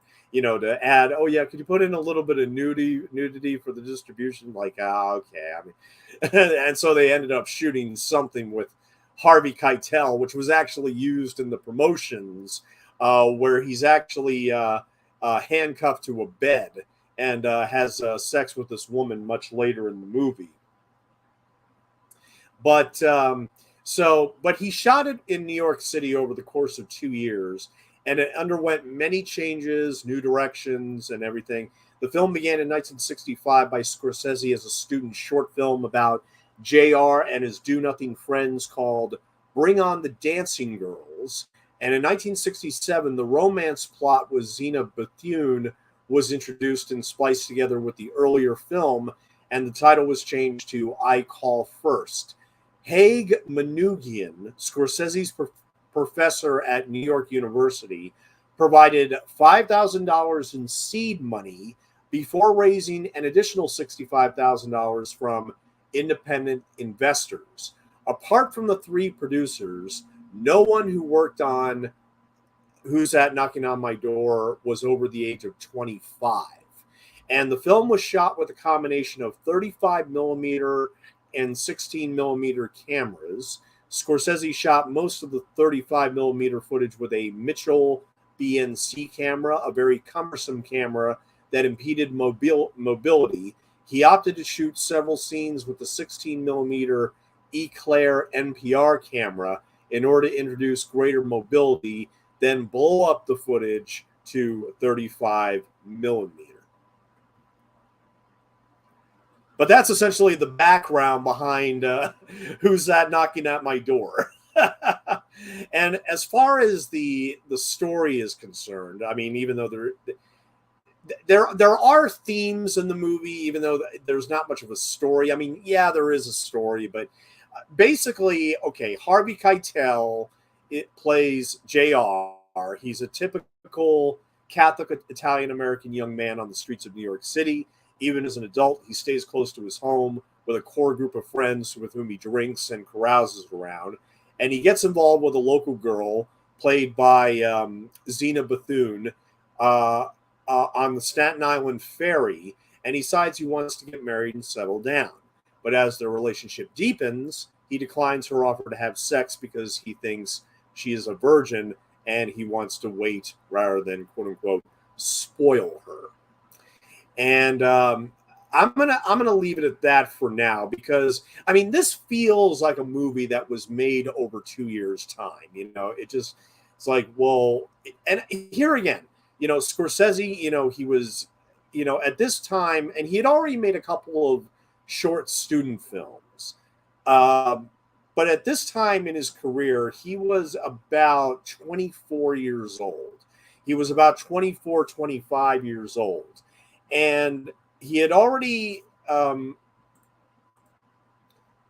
John Wayne. Yeah, they're going to talk about a lot about John Wayne and the Searchers as this movie goes on. But as most film buffs know, Scorsese received an MA from New York University's Steinhardt School of Culture, Education, and Human Development in 1968.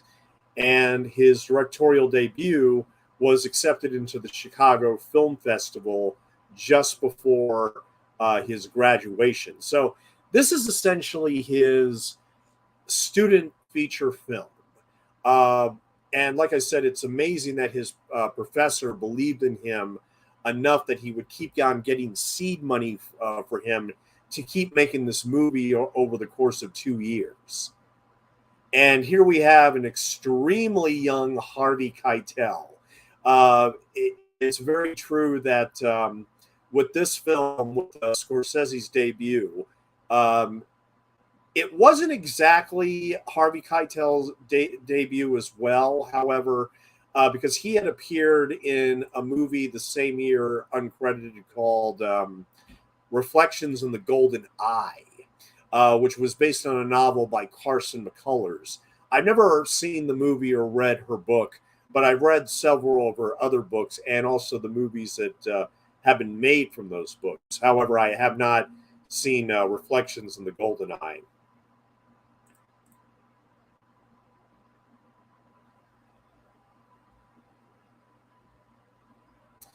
But yeah, Harvey Keitel, that in 1967, he basically made his debut with this movie as well, along with Martin Scorsese. And of course, you know, he would play in many Scorsese films later, including Alice Doesn't Live Here Anymore and Taxi Driver. And he was actually even in The Irishman from just a couple of years ago. Mm-hmm.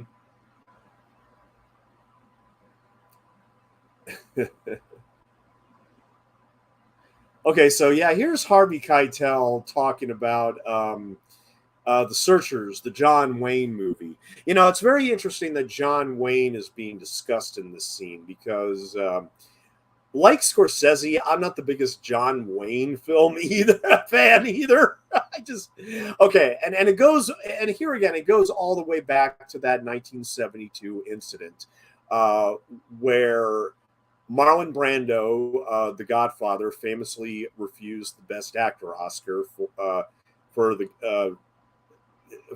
Best Actor Oscar. So he sent up on stage a woman by the name of Sasheen Littlefeather, and who gave us proceeded to explain why Marlon Brando didn't want the Oscar because he didn't like how Native Americans were showcased in feature films up until that time with the the Indian stereotypes, and that's why I said in during the Boxcar Bertha commentary, well, that is exactly why Marlon Brando would have voted for uh, the movie that ultimately won Best Picture over Goodfellas. That's why he would have he would have voted for that.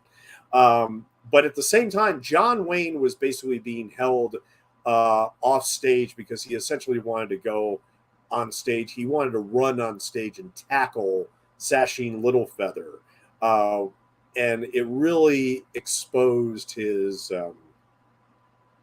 racism, which of course was pretty much documented in a Playboy article, which has done the numerous rounds on social media, which has now tainted John Wayne's reputation. Now, I am in full admittance that I've seen The Searchers, and I do think it's a masterpiece. I think it's one of the greatest Westerns of all time. However, I cannot watch it again because I cannot stand John Wayne. I cannot stand to look at him. I cannot stand to watch any of his films. And really, and believe me, it's only a couple of artists in the 20th century that I just have no intention of ever watching anything ever again. And John Wayne is one of them. One of very few. I mean, it's a very, very short list. It's a very, very short list, but John Wayne, unfortunately, is on that list. And I just, yeah, I mean, I cannot watch The Quiet Man. I cannot watch, any of those other great films that John Wayne did just because I cannot stand the guy. The only time I'm ever going to watch John Wayne on screen again is whenever I play Gremlins 2, The New Batch, because he sort of has a cameo there, even though it's just footage taken from a 1970 film he did called Chisholm. Uh, but that's about it as far as John Wayne is for me. And look, while Harvey Keitel was talking about The Searchers, however, I had a smile on my face because look, look, Martin Scorsese, he started out. The reason why he fell in love with film in the first place was he suffers from asthma, and he wasn't able to do sports as a kid. He wasn't able to participate in sports with a lot of his friends, so he went to the theaters a lot. He watched a lot of movies at the theaters, and would get into of course, the European films, and would particularly fall in love with filmmakers like Fellini and everything. And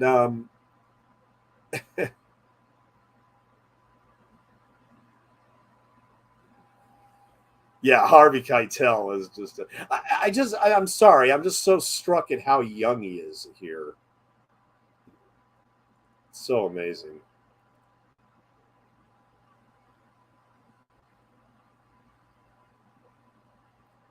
Reading the Playboy, yes.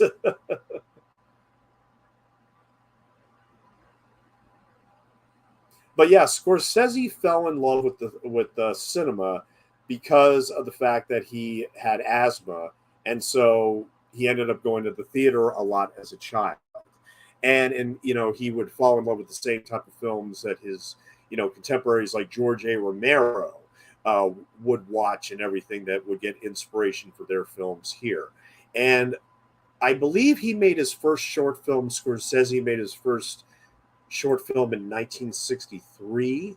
Yeah, while attending the Tisch School of the Arts, Scorsese made the short films What's a Nice Girl Like You Doing in a Place Like This, 1963, and It's Just Not You, Murray. And those two films, What's a Nice Girl Like You Doing in a Place Like This, it is a story about a writer who becomes obsessed with a picture on his wall. The film stars Zeph Michaels, Mimi Stark, Sarah Braverman, Fred Sika, and Robert Iroquois. The work, shot using 16 millimeter film, features animations, montages, jump cuts, associative editing, and freeze frame shots. Scorsese created it shortly after watching Federico Fellini's 1963 surrealist comedy drama 8½. The negative was cut incorrectly by a student, so a professor asked Thelma Shoemaker, who, yes, also served as the editor on Who's That Knocking at My Door, who also was participating in the summer program, to help Scorsese. Commentators noted that the film has a connection to most of Scorsese's later projects, including Goodfellas and The Wolf of Wall Street. The film received positive critical reviews, the majority of which complimented its direction and editing. It was released in 1992 on a VHS compilation tape in the United Kingdom and was re-released in May 2020 in 4K resolution format by the Criterion Collection. It was honored at the 1965 National Student Film Festival with another Scorsese short film called It's Not Just You, Murray. And It's Just Not You, Murray, he co-wrote that with Mardik Martin, who he also co-wrote New York, New York, and Raging Bull with. And that film won various awards, including the Producers Guild Award for Best Student Film and Jesse L. Lasky Intercollegiate Award. And the plot basically is about a guy named Murray, played by Ira Rubin, who is a middle-aged mobster and who looks back at his beginnings from being a bootlegger to becoming wealthy and highly influential. He claims his success and happiness is from the support of his friend Joe, played by Sam DeFazio. Murray follows Joe blindly, but Joe backstabs him by sleeping with his wife. And that film was made at New York University, 15 minutes long, shot on 16 millimeter film in black and white, obviously. While working on the film, Martin Scorsese met Lorraine Marie Brennan, whom he later married. Much of the film was shot in Scorsese's apartment. The story of the film was based on his uncle.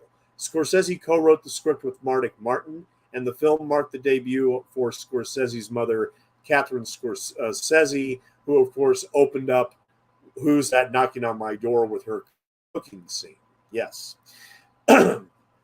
Patricia Cooper and Ken Dansigor wrote that the film It's Just Not You, Murray is, quote, among the best student films ever made. Mark Ash of Reverse Shot wrote, the celebration of one's influences, a constant in Scorsese's career, is a characteristic of It's Not Just You, Murray, shares with innumerable other student films.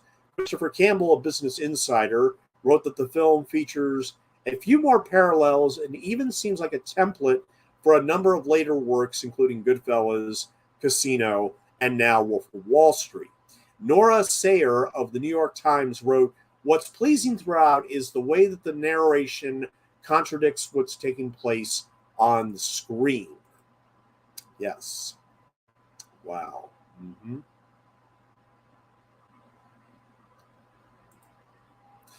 But like I said, with Who's That Knocking at My Door, because of the basis of those two films and the awards that he got, his professor obviously believed in him and, started getting seed money so he could make a feature film. And that's ultimately what became of Who's That Knocking at My Door. Now, I had a very odd reaction to this movie because on one hand, I loved the student film aspect of movies like these. I can appreciate the student film aspects of these early films and these debut films, I think, than most others that, are just, average film goers.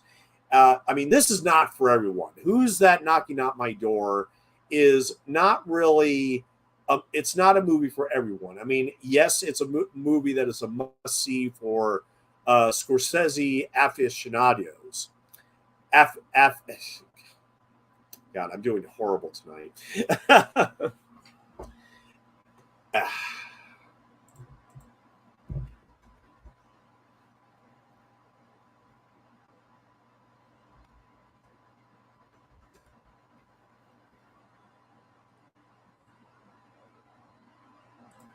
Aficionado. Aficionado. Thank you. Aficionado. Yeah, yeah. Scorsese aficionados. Look, it's primarily for them. I don't. The weird thing is that like if you were going to say, well, okay, you know, if you like Goodfellas and if you like Goodfellas and Raging Bull and Mean Streets, you'll probably like this one as well. I would attest to that, just simply for the fact that I mean it has that milieu about it, you know, with the you know, the conversations that Harvey Keitel has with these guys and everything, and just you know, and how his love life is kind of you know, tempered by his relationship with these guys and all the stuff that they do. But I mean, like most student films, you have to take all this with a grain of technical salt. In that, you know, a lot of it. I mean, you know, some of it is going to feel amateurish, but only because Scorsese doesn't have appropriate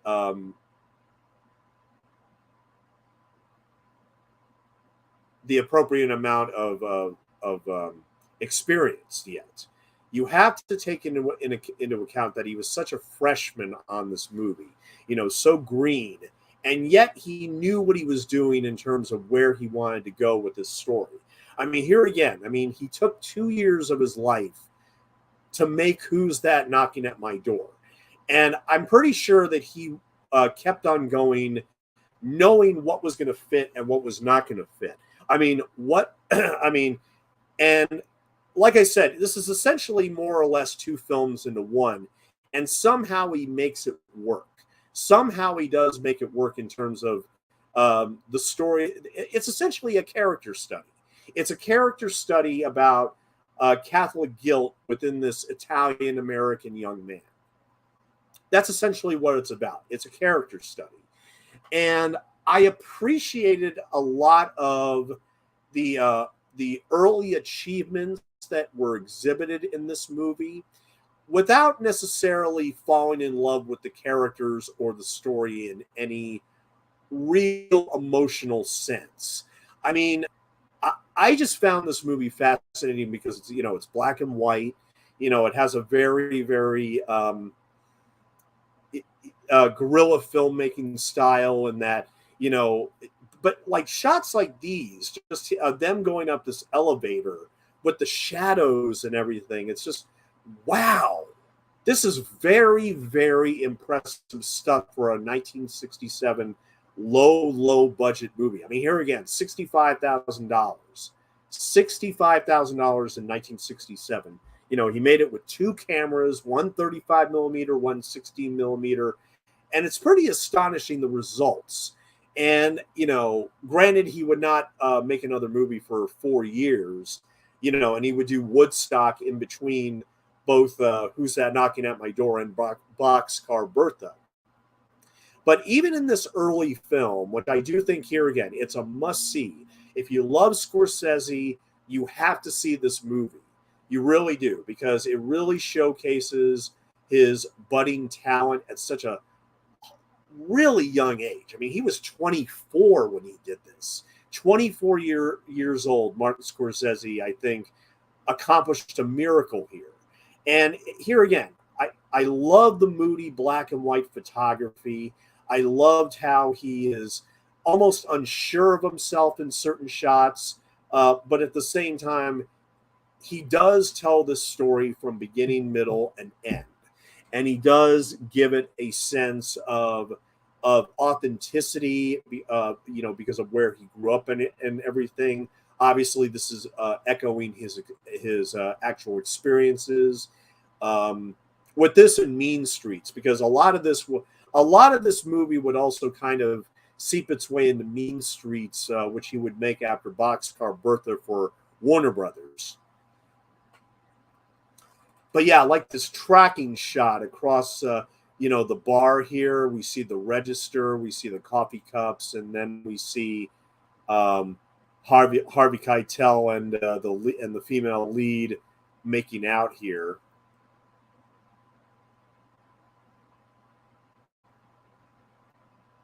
I mean, just great shots. Great shots. I mean, 2 years of his life. He took his time with this. He really did take his time.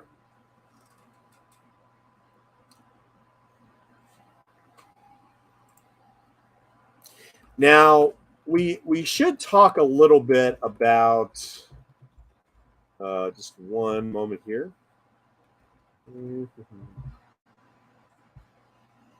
All right, now the female lead of this movie, who plays the she's just known in the movie as Girl. Keep it simple. She's just known in the film as Girl. Her name is Zena Bethune. I really love that name. It's got a real sensual quality about it. But she passed away in 2012 at the age of 66. And she was born on Staten Island, the daughter of a Russian-born Ukrainian actress who started in the Superman radio series and later became known for playing Mrs. Tuttle on Father Murphy and Abigail on General Hospital. Zena's father, William Charles Bethune, was a sculptor and painter who died in 1950 when Zena was only 5 years old. Bethune began her formal ballet training age 6 at George Balanchine's School of American Ballet, and by age 14, she was dancing with the New York City Ballet as Clara in the original 1954 Balanchine production of The Nutcracker. Bethune's first professional acting role was at age 6, with a small part in the off-Broadway play Monday's Heroes, produced by Stella Holt at the Greenwich Mews Theater.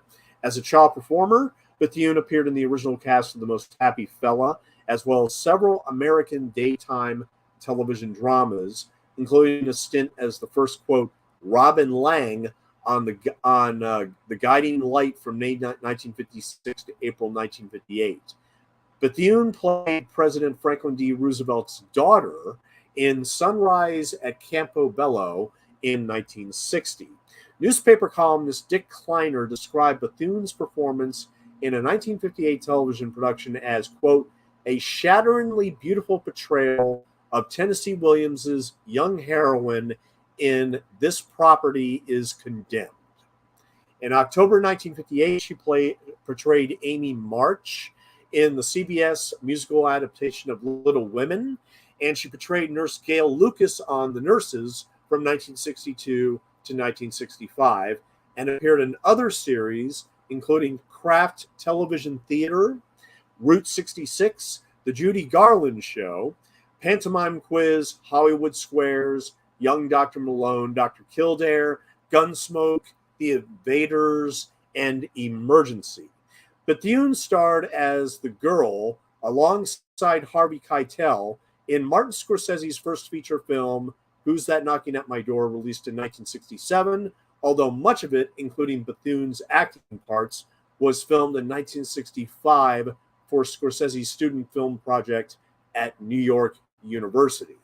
Throughout her life, Bethune worked with disabled students. She herself was diagnosed with scoliosis at the age of 11 and hip dysplasia diagnosed at 17. Bethune founded Bethune Theater Dance, now called Theater Bethune, in 1981, a nonprofit dance and drama company that has toured internationally and performed at the White House. The company has been designated as the official resident company of the Los Angeles Theater Center. She founded Dance Outreach, now known as Infinite Dreams, in 1980, which is 2012 enrolls about 8,000 disabled children in dance-related activities throughout Southern California.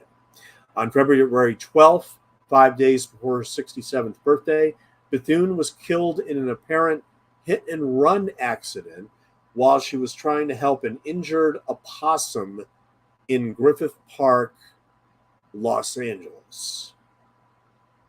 Wow. You know what? I did not finish reading this entire thing. So it's beforehand. I only read a portion of it. But let me read that again. Bethune was killed in an apparent hit-and-run accident while she was trying to help an injured opossum in Griffith Park, Los Angeles. That is very, very, very sad. That is devastating, as a matter of fact. But that is the actress Zena Bethune for you, and like I said, she only made a few other things, aside from playing Anna Roosevelt in Sunrise at Campobello, and the girl here in Who's That Knocking at My Door. She also had a voice role in the 1976 animated television series of Planet of the Apes. She was also in a low-budget 1985 crime film called Walking the Edge, and then finally a 1988 film called The Boost, where she appeared as a dance teacher and choreographer. So yeah, that is the mysterious Zena Bethune, who appears here in Martin Scorsese's Who's That Knocking at My Door? Wow. So we are officially 31 minutes into Who's That Knocking at My Door, and we have about 58 minutes left to go. Yes. Mm-hmm.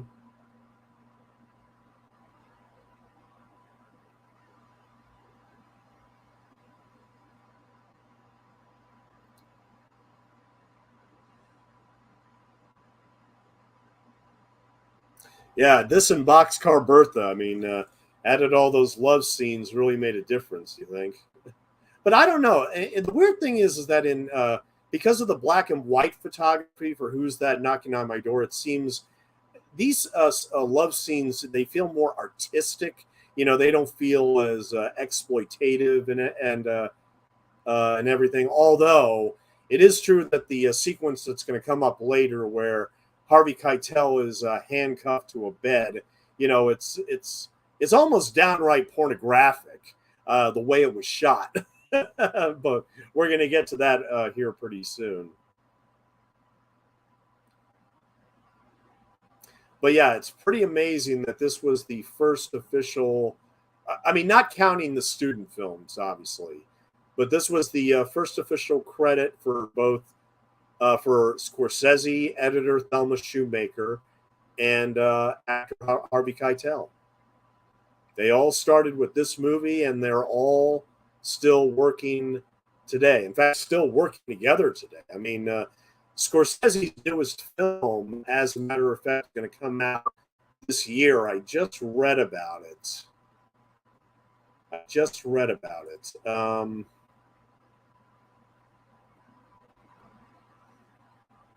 Killers of the Flower Moon. It's going to be released by Paramount Pictures and Apple TV Plus, based on the best-selling 2017 nonfiction book Killers of the Flower Moon, The Osage Murders and the Birth of the FBI. And it's based on the series of 1920s Oklahoma murders in the Osage Nation committed after oil was discovered on tribal land. Wow. Leonardo DiCaprio, who also serves as producer, stars alongside Robert De Niro, Jesse Plemons, and Lily Gladstone. And the film marks the 6th collaboration between Scorsese and DiCaprio, as well as the 10th collaboration between Scorsese and De Niro. It is expected to be released in November of 2022, and the $200 million budget is reportedly the largest amount ever spent on a movie filmed in Oklahoma. Damn. But yeah, Thelma Shoemaker will be editing the movie, and the music will be done by Robbie Robertson of the band, who, of course, Scorsese later did The Last Waltz in 1978 for Robbie Robertson and the band's farewell performance on Thanksgiving Day in 1976. Yeah.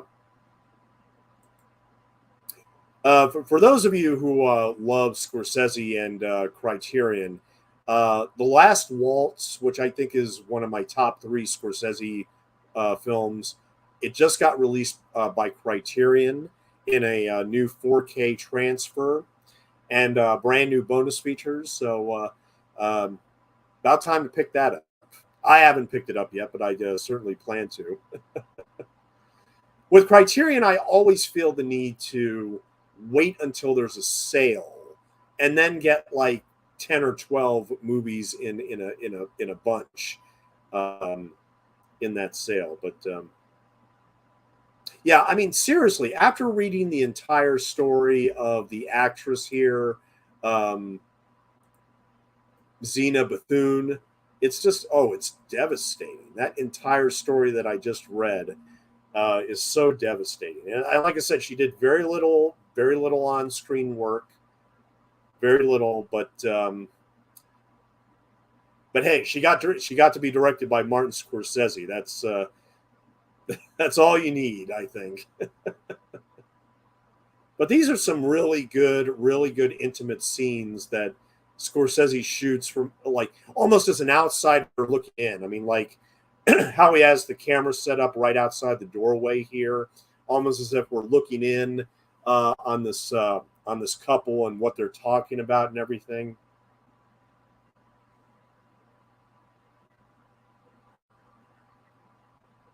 Yeah, some real intimate moments, which of course I think Scorsese would um, he would become almost like an expert in by the time he made Alice Doesn't Live Here Anymore in 1974. But here again, I mean, this movie has more in common, I think, with Mean Streets than anything else. Just because the Little Italy milieu and the conversations that Harvey Keitel has with his buddies. Here again, very reminiscent of the conversations in Mean Streets and Goodfellas, certainly.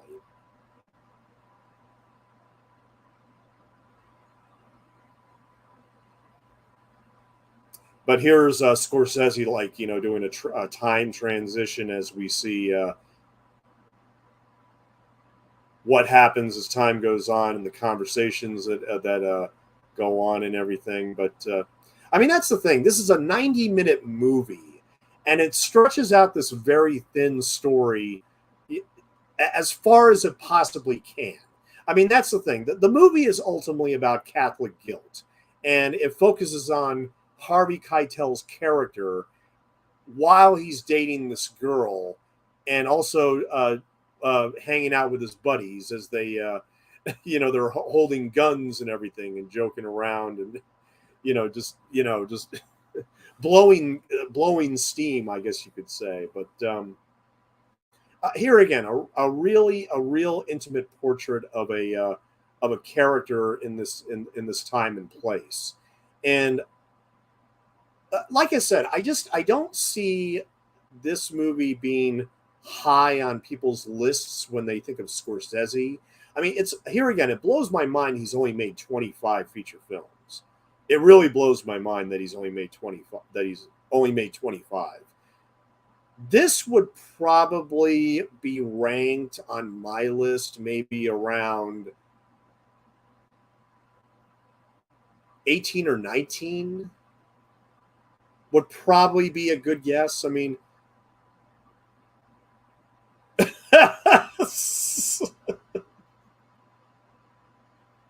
and like I said, just the way he incorporates the songs in this movie is very impressive as well. I mean, he doesn't go all American Graffiti on his choices here, but he does include some chestnuts of the period.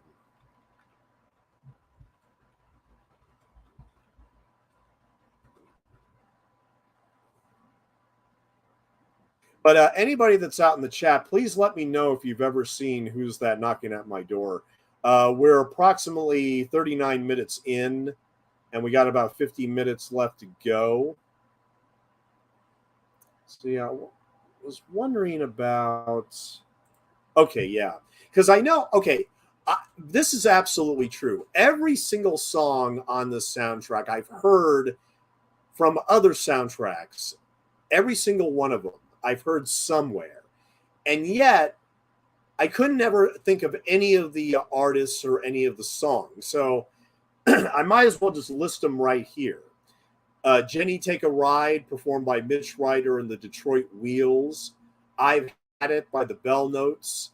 El Watusi by Ray Barretto. Shotgun by Junior Walker and the All Stars. The End by The Doors. Okay, yeah, obviously that one I should have known at least. Don't Ask Me to Be Lonely by the Dubs. And Just Like Me by the Searchers. Who's That Knocking by the Genies. The Plea by the Chantels. And finally, Our Love is a Vow by the Victorians. But of course, Scorsese doesn't give any of the songs credit in the movie. So it's I'm glad that, thanks for IMDb, that it was able to list all those songs for me. Hey John, how you doing tonight? Lovely to see you. At some point, the film was reissued on the West Coast as JR. The ad has a Ray from Time magazine. Abounds with vitality and invention. Surpasses The Graduate and Easy Rider. Yeah. I mean, even Scorsese was probably like, okay, guys, calm down a little bit. It's like, guys, yes. Yeah, I think that's a little over the top. And of course, Roger Ebert admitted that he was over the top with his initial review of the movie.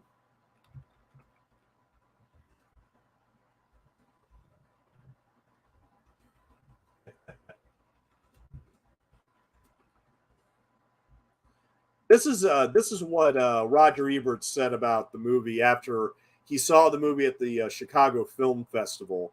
And this review is dated March 17, 1969. The possibilities in creating an independent feature film in this country are abundantly illustrated by Who's That Knocking at My Door, a first work by Martin Scorsese that has been knocking around for nearly 2 years now. I first saw it in November of 1967 at the Chicago Film Festival when it was titled I Call First. I found it a marvelous evocation of American city life, announcing the arrival of an important new director. To be sure, Scorsese was occasionally too obvious, and the film has serious structural flaws, but nobody who loves movies believes a perfect one will ever be made.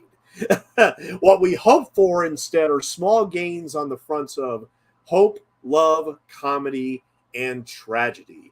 It is possible that with more experience and maturity, Scorsese will direct more polished, finished films, but this work, completed when he was just 25, contains a frankness he may have diluted by then. Oh, he did not dilute it. he never diluted it. The movies, in their compulsion to be contemporary, too often give us an unreal picture of swinging youth. We get discotheques, anti-establishment cliches, New London fashions, and Christopher Jones being cooler at 21 than we hope to be by 50. If we like these films, it is because we identify with them, not because they understand us. In Who's That Knocking, Scorsese deals with young manhood on a much more truthful level. Here are no swingers making it with Yvette and Mimieux, no graduates seduced by Anne Bancroft. Instead, we enter a world of young Italian Americans in New York City who sit around and kill time and look at Playboy and cruise around in a buddy's car listening to the top 40 and speculating aimlessly about where the action is or might be or ever was. Occasionally on Saturday night, they get together at somebody's apartment to drink beer, watch Charlie Chan in a stupefied daze, and listen to some guy who says he knows two girls whom he might be able to call up. In this world, still strongly under a repressive moral code, there are two kinds of girls, nice girls and broads. You try to make the broads and you place the nice girls on an inaccessible, idealized pedestal. The hero of Who's That Knocking comes from this world, but is not entirely of it. One day on the Staten Island ferry, he meets a nice girl, a blonde, who is reading a French magazine. She's taking the ride for fun, something the young man cannot comprehend. They get into a conversation about John Wayne and reading French and what their ambitions are. It is a marvelously acted scene, much of it shot in one take to retain continuity as the two people get over their embarrassment. The boy asks the girl for a date, and she accepts. We gradually understand that they come from different backgrounds. She is a college student. She reads books. She lives in her own apartment. She doesn't even have a TV. He is still very much a part of the neighborhood gang. We see him at two parties, both directed by Scorsese with great improvisatory skill. We see him sitting at the end of a bar with his friends, throwing nuts and looking the other way. We see him still inhabiting this world, even though he falls in love with the girl from the outside. And then eventually, when she tells him she isn't a virgin, he is unable to cope with this and breaks it off. Scorsese is gifted at handling subtle moments, but he has some trouble with the more obvious ones. The girl claims she was raped, and a scene, real, imagined, illustrating her story is done with a melodramatic hand. A scene at the end of the film when the boy visits a church and cuts his lip on a nail and a crucifix is awkwardly contrived. For another misplaced scene, however, Scorsese does not deserve full blame. In order to get distribution for his film, he was asked to shoot and insert some sort of nude scene, wink, wink, nudge, nudge, to give the film sex exploitation angles. In fact, the ads are heavily and misleadingly sex-oriented. So he shot a fantasy scene from the boy's mind, showing him imagining encounters with prostitutes. And that's exactly what's going on right now.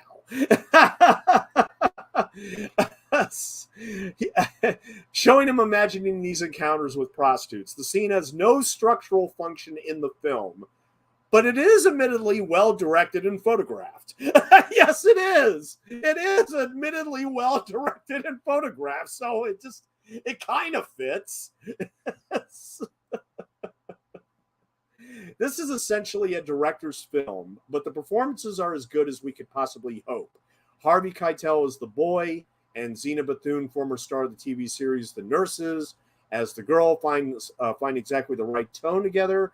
And Leonard Kuras, who plays the hero's best buddy, is so good, all you can say is, yes, guys like that are exactly like that. Mm-hmm. Yeah, I think that sums up the movie pretty accurately, although, to be honest, I'd probably give it more like 3 stars out of 4. I'd probably give it 3 out of 4, but John gives it 2.5 out of 4. Okay. Jonathan Demme also used the Bell Notes I've Had It in Crazy Mama with Cloris Leachman in 1975, and also didn't give the artist credit. Oh. Damn.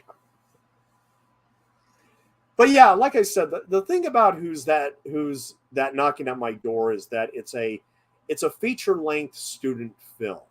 You know, it's shot in black and white, very low budget. You know, it doesn't. But here again, it's shot well. It's definitely shot well. I just don't see anybody outside of Scorsese fanatics enjoying this. But then again, I enjoyed it, even though I didn't really care for any of these people. Okay, now I wanted to bring this up. He and the guys, they're arriving at this place called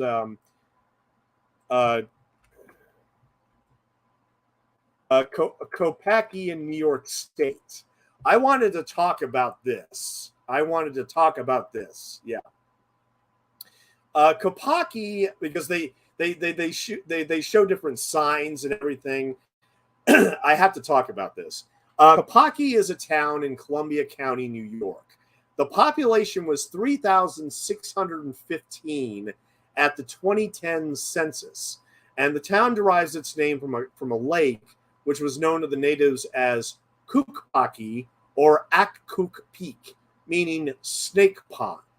Kopaki is on the eastern border of the county Taconic State Park, along the eastern edge of the town. And it was part of the 1686 Taconic grant to Robert Livingston for approximately 400 acres of good land and 2,200 acres of woodland. And after it was purchased from the Indians, turned out to be 160,000 acres, and he established the English-style Livingston Manor. The manor extended well into what is now Massachusetts. The first lease given by Livingston and Kopaki was about for 85 acres in 1687 to Matthews Abram Van Dusen. Because New England claimed ownership west of the Hudson River, a border dispute broke out. The Massachusetts Bay Colony had laid out 3 townships west of the Taconic Mountains in 1755. Most of the present town of Kopaki is in one of the townships. New settlers were given 100 acres free, and some of Livingston's tenants refused to pay rent. The border was settled in 1757 by the Lords Commissioners of Trade in London. Farmers west of the border continued to protest, however. In 1844, a rally organized by the Taconic Mutual Association took place in the center of the hamlet.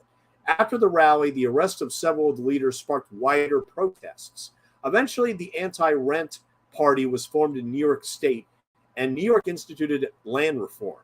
The anti-rent party called for a Homestead Act to develop the Western land. It became part of the Republican Party platform and was important in the election of Abraham Lincoln in 1860. The town of Kopaki was formed in 1824 by splitting it from the town of Granger that was renamed Taconic. An early industry was iron mining and smelting.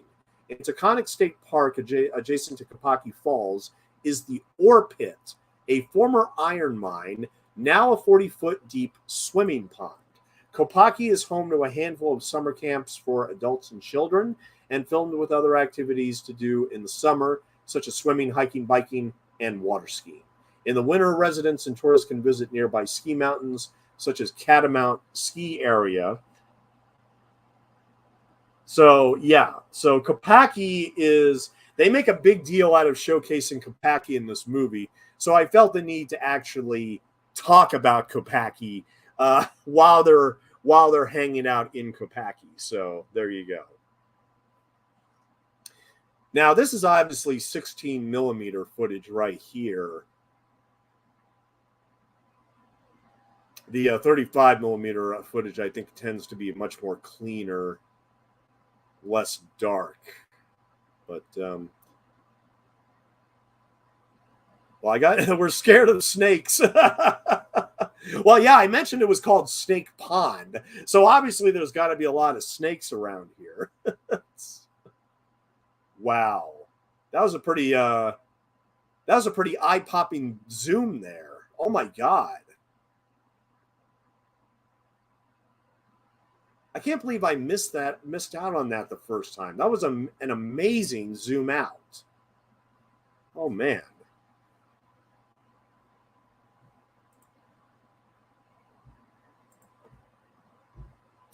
See, we are approximately 52 minutes.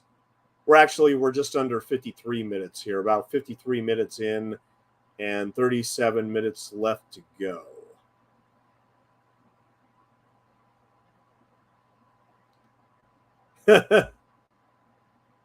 What did we come up here for? Well, the view, obviously. You obviously went up there to see the view. There's nothing wrong with that.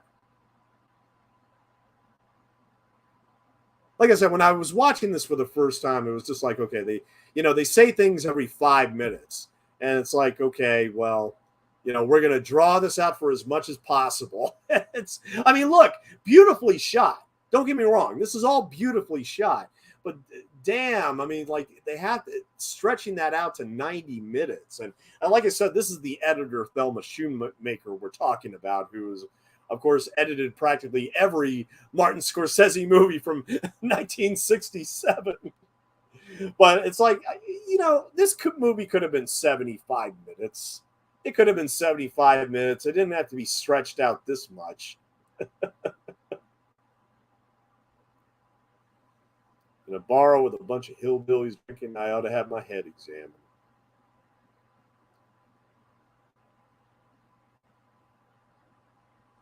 And here he is experimenting with different fade in and fade out techniques. And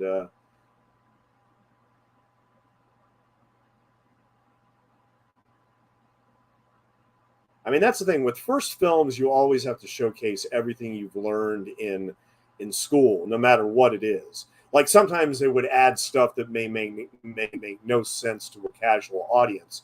Well, you know, they added it in because they could show that they could do it, and that's what I'm saying. $65,000. Now, granted, this movie didn't make anything when it came out. I mean, it barely made like $12,000. Yeah, it made 12,000 on a $65,000 budget. I mean, yeah, it was a bomb, but I mean, it was. But look, you know, the bottom line, it's still the purpose of this film was to get Scorsese notice, and it did. I mean, Roger Ebert, of course, championed him in his reviews and everything. And of course, that I mean, later he got the gig up in New York to do Woodstock. You know, he served as a editor and a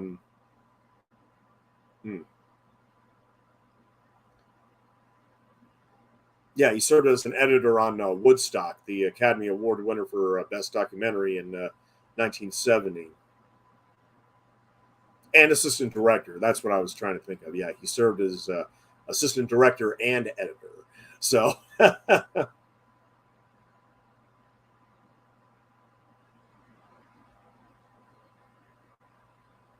John, let me know what you. I know you said you gave this movie 2.5 stars out of 4, but is there anything about this movie that strikes out at you as just like what about this movie strikes out at you as like that early Scorsese punch to it? You know, because honestly, with all these debut films, I mean, you know, you see like little threads of DNA that go into later films and everything. And here again, it's mostly in the conversation scenes, in the intimate character moments that I can see the Scorsese style.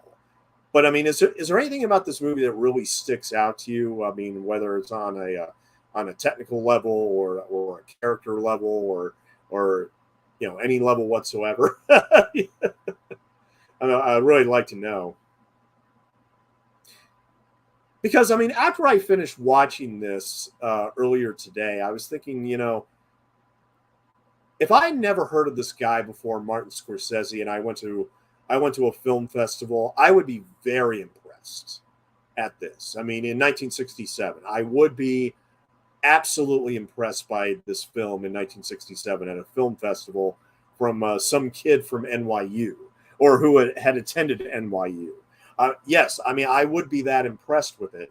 But here again, impressed only that it's a feature length student movie and not so much a studio polished movie.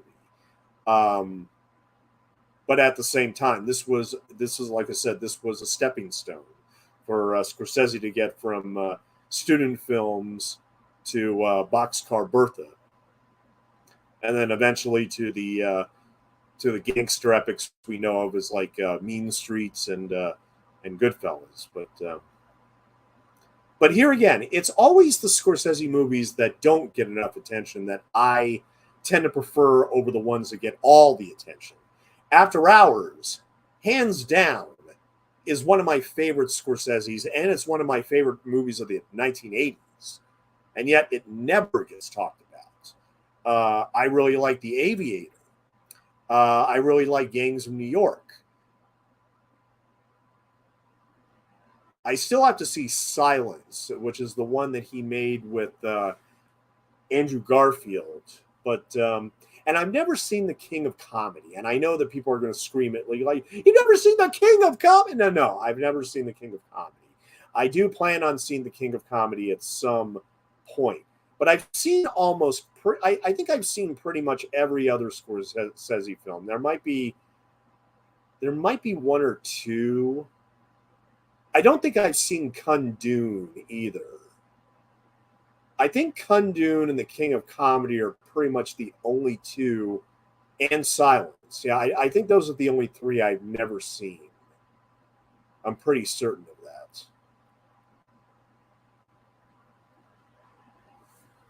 that. Excuse me for just 1 second. Uh,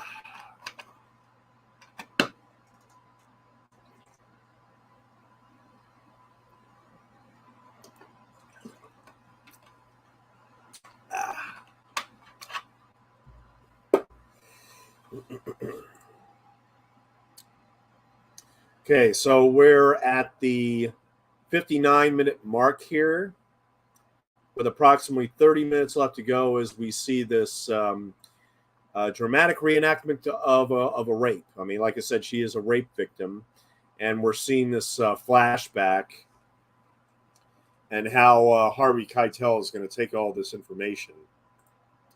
A fabulous example of cinematic sound and fury. The perfect marriage between silvery black and white photography, kinetic editing, and great music and lusty bodies. Yes. Yes. Absolutely. Absolutely. There you go. Yes. Scorsese had not developed an ear for canny dialogue, and the characters failed to emerge. Sure. Still an almost dynamic first try. Keitel is more callow than expressive, yet he gives the picture its pulse. Yeah, I agree with all that. I agree with all that. Absolutely. Absolutely. And actually, speaking of Harvey Keitel, I haven't even talked about him uh, in this commentary yet.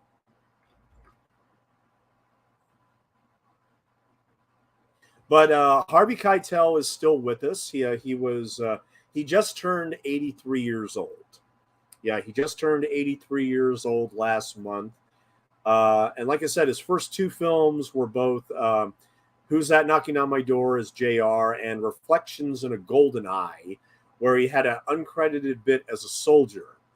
And then, of course, he later did an uncredited bit for Robert Altman for Brewster McCloud, 1970, Mean Streets, and, of course, Alice Doesn't Live Here Anymore. I like his character in Alice Doesn't Live Here Anymore, even though he plays a real bastard in that movie. He's really good, though. He's really, really good. And then he got nominated for several awards for Taxi Driver. He was in The Duelists, which was Ridley Scott's very first movie with Keith Carradine. Blue Collar, the Paul Schrader drama with Richard Pryor. Saturn III, although his voice was dubbed by Roy Dotrice.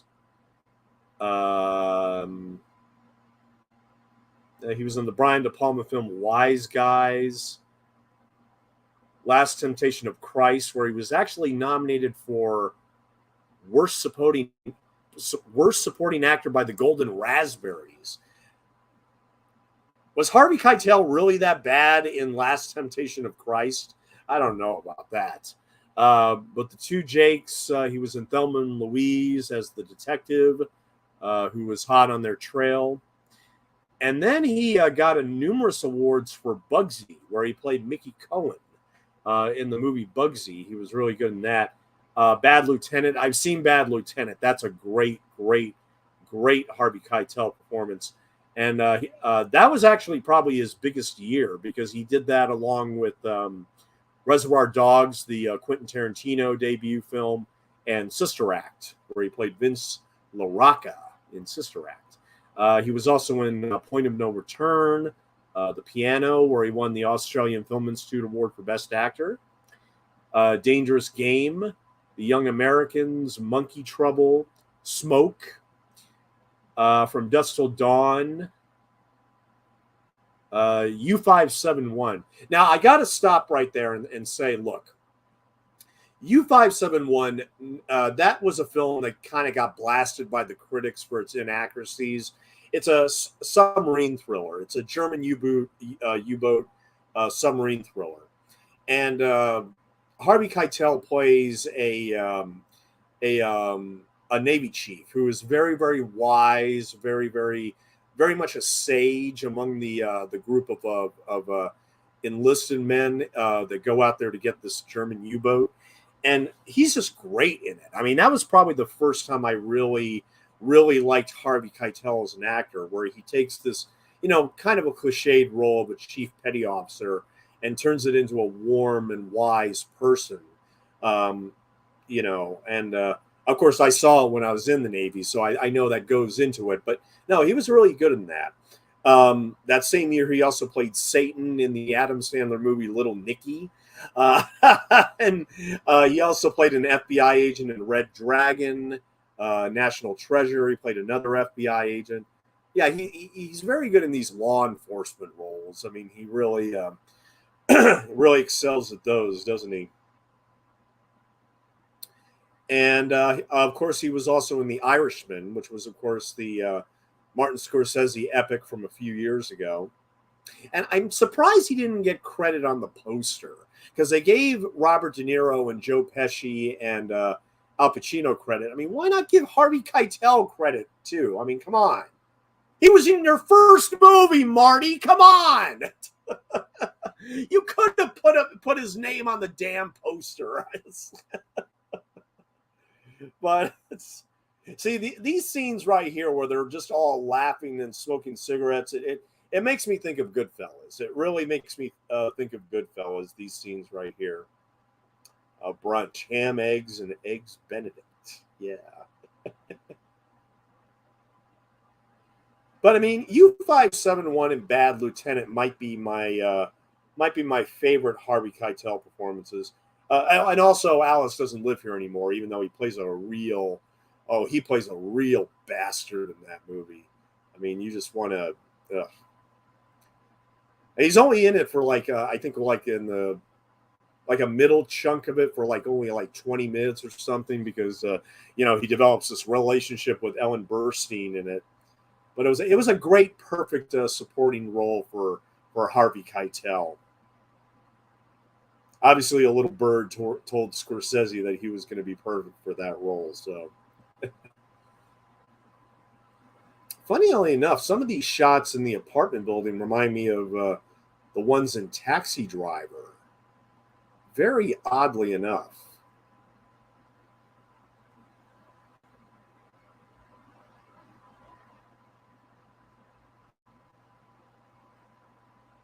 Yeah, like I said, aside from the three producers, not one person that worked on this film was over the age of 25. That's insane. That's just absolutely insane. But we're going to be wrapping up here pretty soon. We got about 23 minutes left, but I was going to go ahead and announce the commentaries that I'll be doing next week. And I'm sure, John, you'll be very glad to know next Thursday night at 9 p.m., I will be doing A Day in the Death of Joe Egg, directed by Peter Medak and based on the play by Peter Nichols, who also wrote the script. This Blu-ray only came out a few years ago. It's a limited edition, and it has a number of bonus features. So my commentary will be not just about the movie, but it will also be about this Blu-ray by Indicator Powerhouse, which I'm looking forward to diving into. And then Friday night, I will be doing the 1981 Best Picture winner, Chariots of Fire, which I originally was going to do yesterday, but I decided to give it another week. I wanted to do another week of research and absorbing of the movie. So I will be doing this now Friday night on Friday night the 17th at 9 p.m. So yeah, this will be on the 16th, and this will be on the 17th. And if I do a commentary on Saturday night, I haven't decided yet, but if I do a commentary on Saturday night, I should do Alfred Hitchcock's Frenzy, just because that is the movie that will be celebrating its 50th anniversary next Saturday night, because it came out on June 18th of 1972. And I should do the 50th anniversary commentary on June 18th, 1972. However, I may not have time to do it just because there's a book I want to read as well. So I may do it next Saturday night, or I may do it the Saturday night after that. I haven't decided yet, but I will be doing Alfred Hitchcock's Frenzy very soon in the future. So yeah, Thursday night will be Day in the Death of Joe Egg. Friday night will be Chariots of Fire, and then, like I said, maybe Saturday night will be Frenzy, but we'll see about that.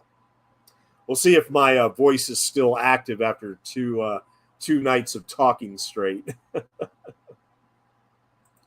Your copy of Joe Egg looks British. Will that region play?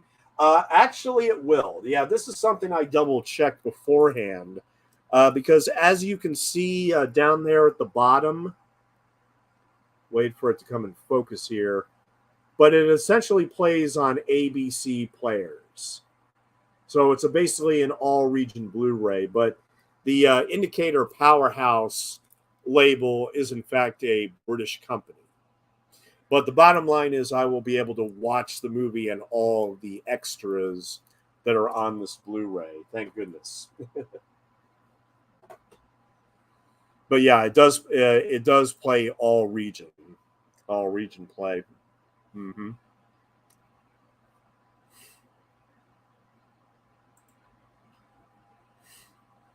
So we got about 20 minutes left to go here of Who's That Knocking on My Door?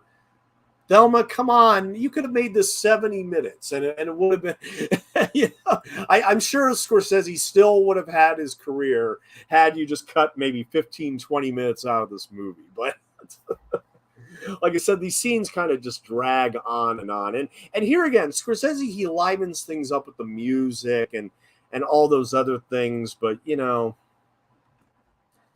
it's a nice looking student film. It's really what it is.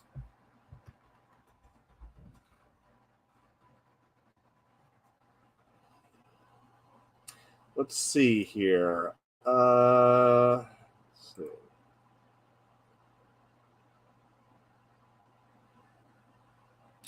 There is no question mark in the title. Having a question mark in the title of a movie is considered bad luck in the industry. Oh, really? That's something I did not know.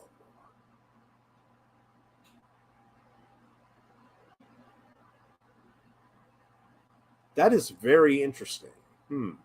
Harvey Keitel often played the lead role in the debut features of future acclaimed directors.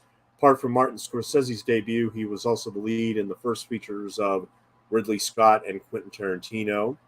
Already mentioned that. Let's see.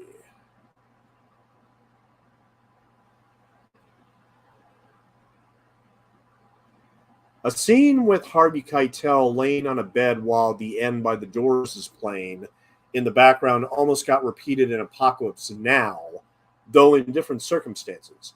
Keitel was the original choice for the role of Willard, played by Martin Sheen in the movie by Francis Ford Coppola, but he was fired a few weeks after some rehearsals, and as known to many, the film starts with Willard lying on a bed with the Doors song playing in the background. Storyboards were done for every scene in Who's Knocking at My Door. The fantasy sequence was shot over the course of a couple days. Originally, the movie was conceived as a short film about JR and his friends titled Bring On the Dancing Girls, filmed in 1965.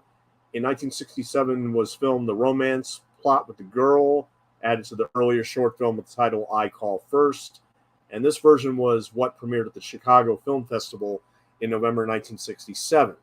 In 1968, exploitation distributor Joseph Brenner offered to buy and distribute the movie with the condition to add a sex scene, which was shot by Scorsese in Amsterdam.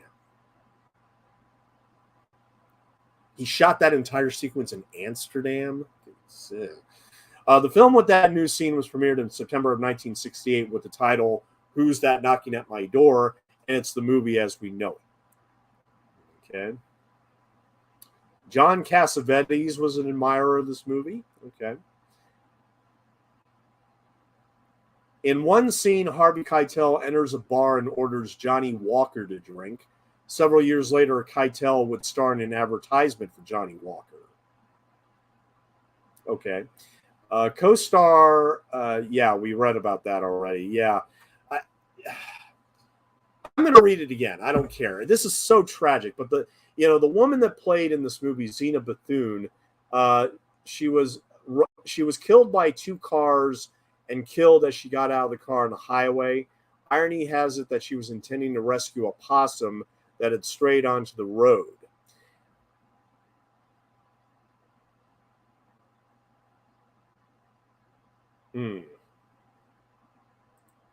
What's Up, Doc had a question mark in the title and made a fortune. So, you know what? Excellent point. Yeah.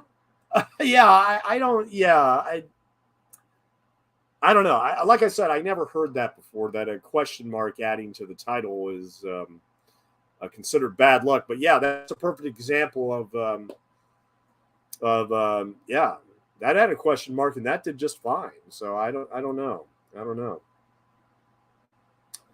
Okay.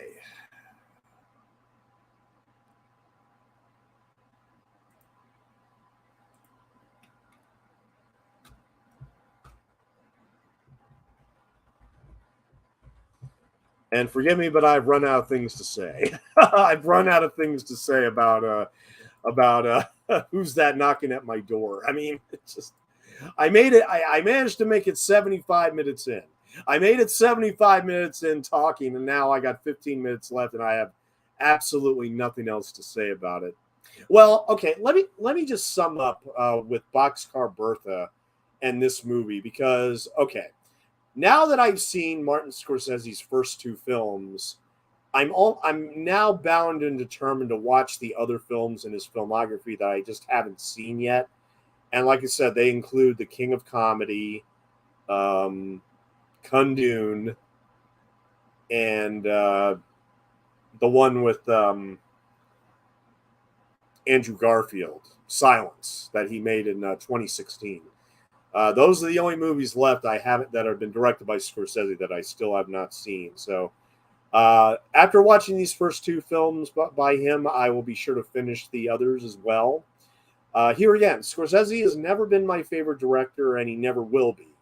But I cannot deny that he has earned his reputation. He's made movies that, while at the same they portray the mafia in many different ways, and those are the films I tend to avoid. I prefer After Hours. I prefer Last Waltz. I prefer Alice Doesn't Live Here Anymore. I prefer the softer side of Scorsese as opposed to the hard-nosed, violent side that he tends to put in his films. Boxcar Bertha is, like I said, it's a lot of fun on its Roger Corman B movie level, while this is mainly interesting only to hardcore Scorsese fanatics or film students. I mean, like I said, this is a quintessential example of a student film that has more than the average student film. It showcases a lot of early talent, great use of camera angles, great use of handheld.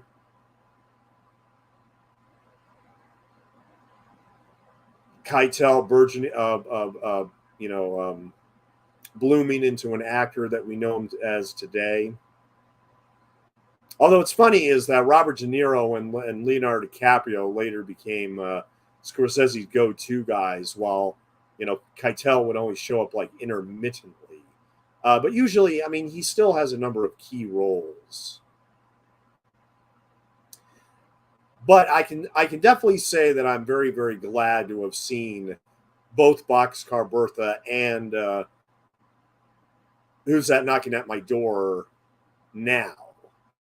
Because here again, I definitely notice Scorsese's filmmaking talent in a very raw form in both of these movies.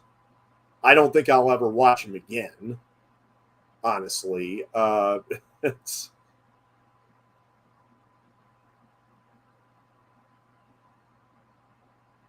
I'm glad that I finally sat down and watched him. And here again, I mean, I'm glad I did the commentaries for both of them because, here again, I do think that they deserve attention. No matter how you feel about Scorsese's later films, and believe me, I'm as mixed as they come when it comes to Scorsese's later films.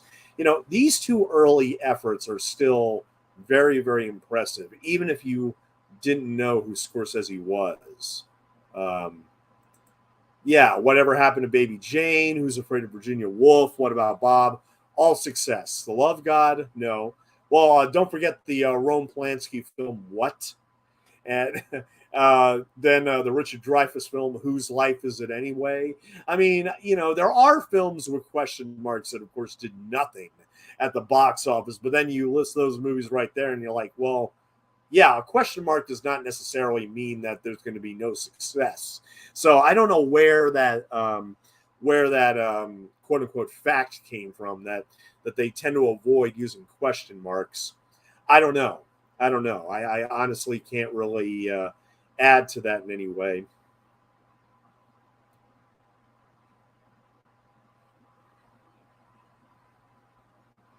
In virtually every scene that Harvey Keitel has with Zena Bethune, practically every scene he does say "I love you" at one point, and it becomes a little repetitive. I mean, that's what I'm saying, is that if this movie was like maybe just a little tighter, if it was a little tighter and didn't wander around so much, and it wasn't so concerned about film technique and experimentation, even though that's part of the package that you get with student films, you know I think this probably would be more watchable than it is. I mean, it's just, here again, you admire the craft, you admire the filmmaker behind the craft, and you have to take it all into account that this is very, very early work from a master. You know, but I can honestly, the only people I can see really enjoying this are Scorsese fans.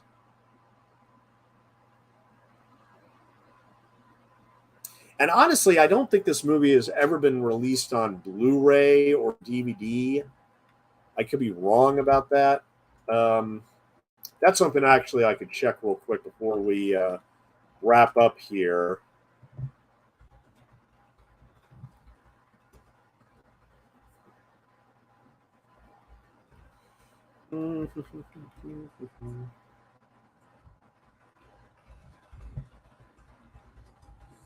Ah. Okay, so you can get a DVD of it.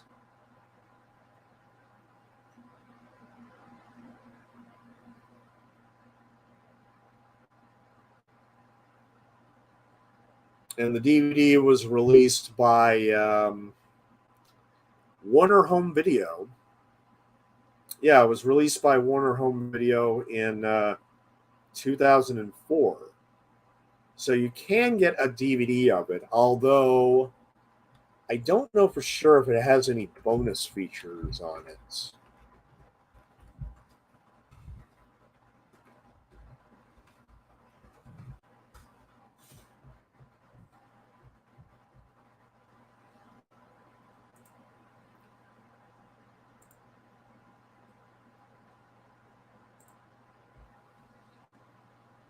And believe it or not, there are special features on it. Oh, there is an audio commentary by Martin Scorsese and directorial assistant Mardik Martin. And there's also a featurette from the classroom to the streets, the making of Who's Knocking at My Door. That's really weird. I missed the fact that it was on DVD and had extra features, because I could have ordered it beforehand. But I mean, but here again, this is another one of those cases of like, how many times are you going to see this movie again after buying it? Probably not a lot. I mean, I took more of a chance on Joe Egg just because uh,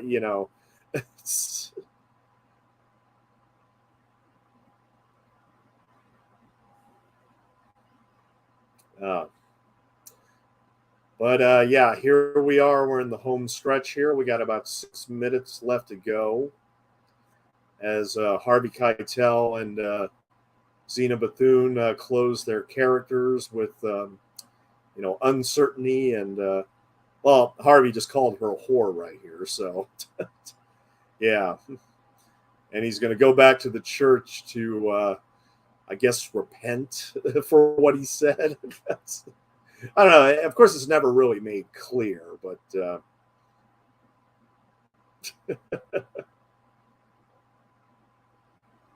I'm just so confused by this whole thing. Yeah. Yeah, or maybe you're just an asshole, you know? You're just an asshole.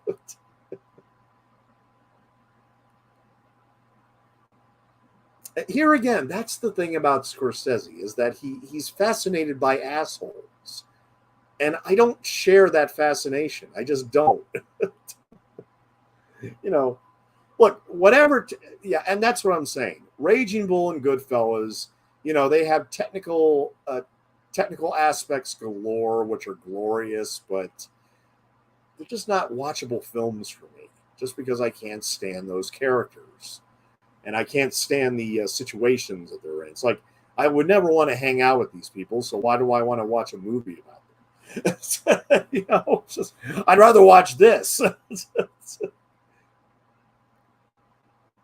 Oh no! Oh, got upset at the. Oh, okay, yeah. That was a pretty nice shot, actually.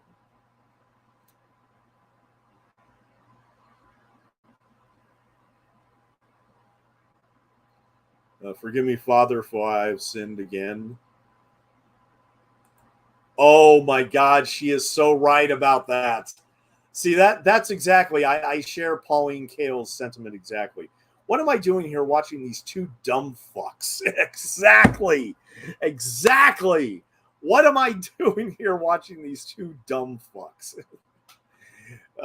I mean, that quote should have been on the Blu-ray for that. Look, she is 100% right. She is 100% right.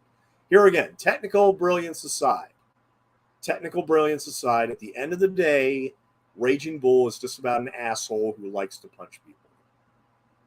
That's it. I've said it before. I will say it many, many more times.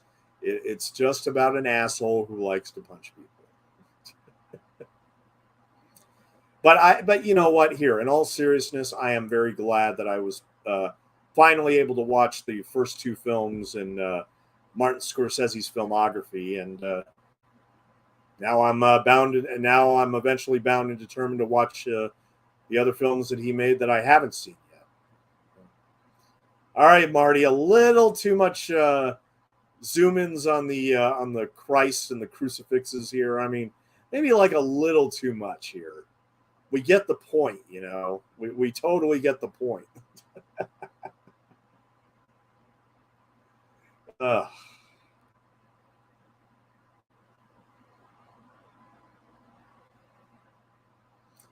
Who's that knocking on my door? And the song starts, and yep, and that's pretty much the end of the movie right there. Although we still have a little bit more of Catherine Scorsese doing her cooking.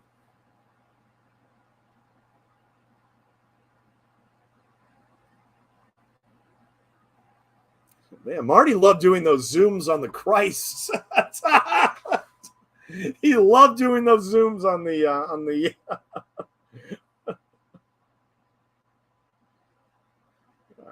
He was going down on them more than the nuns and the devils. Oh my God.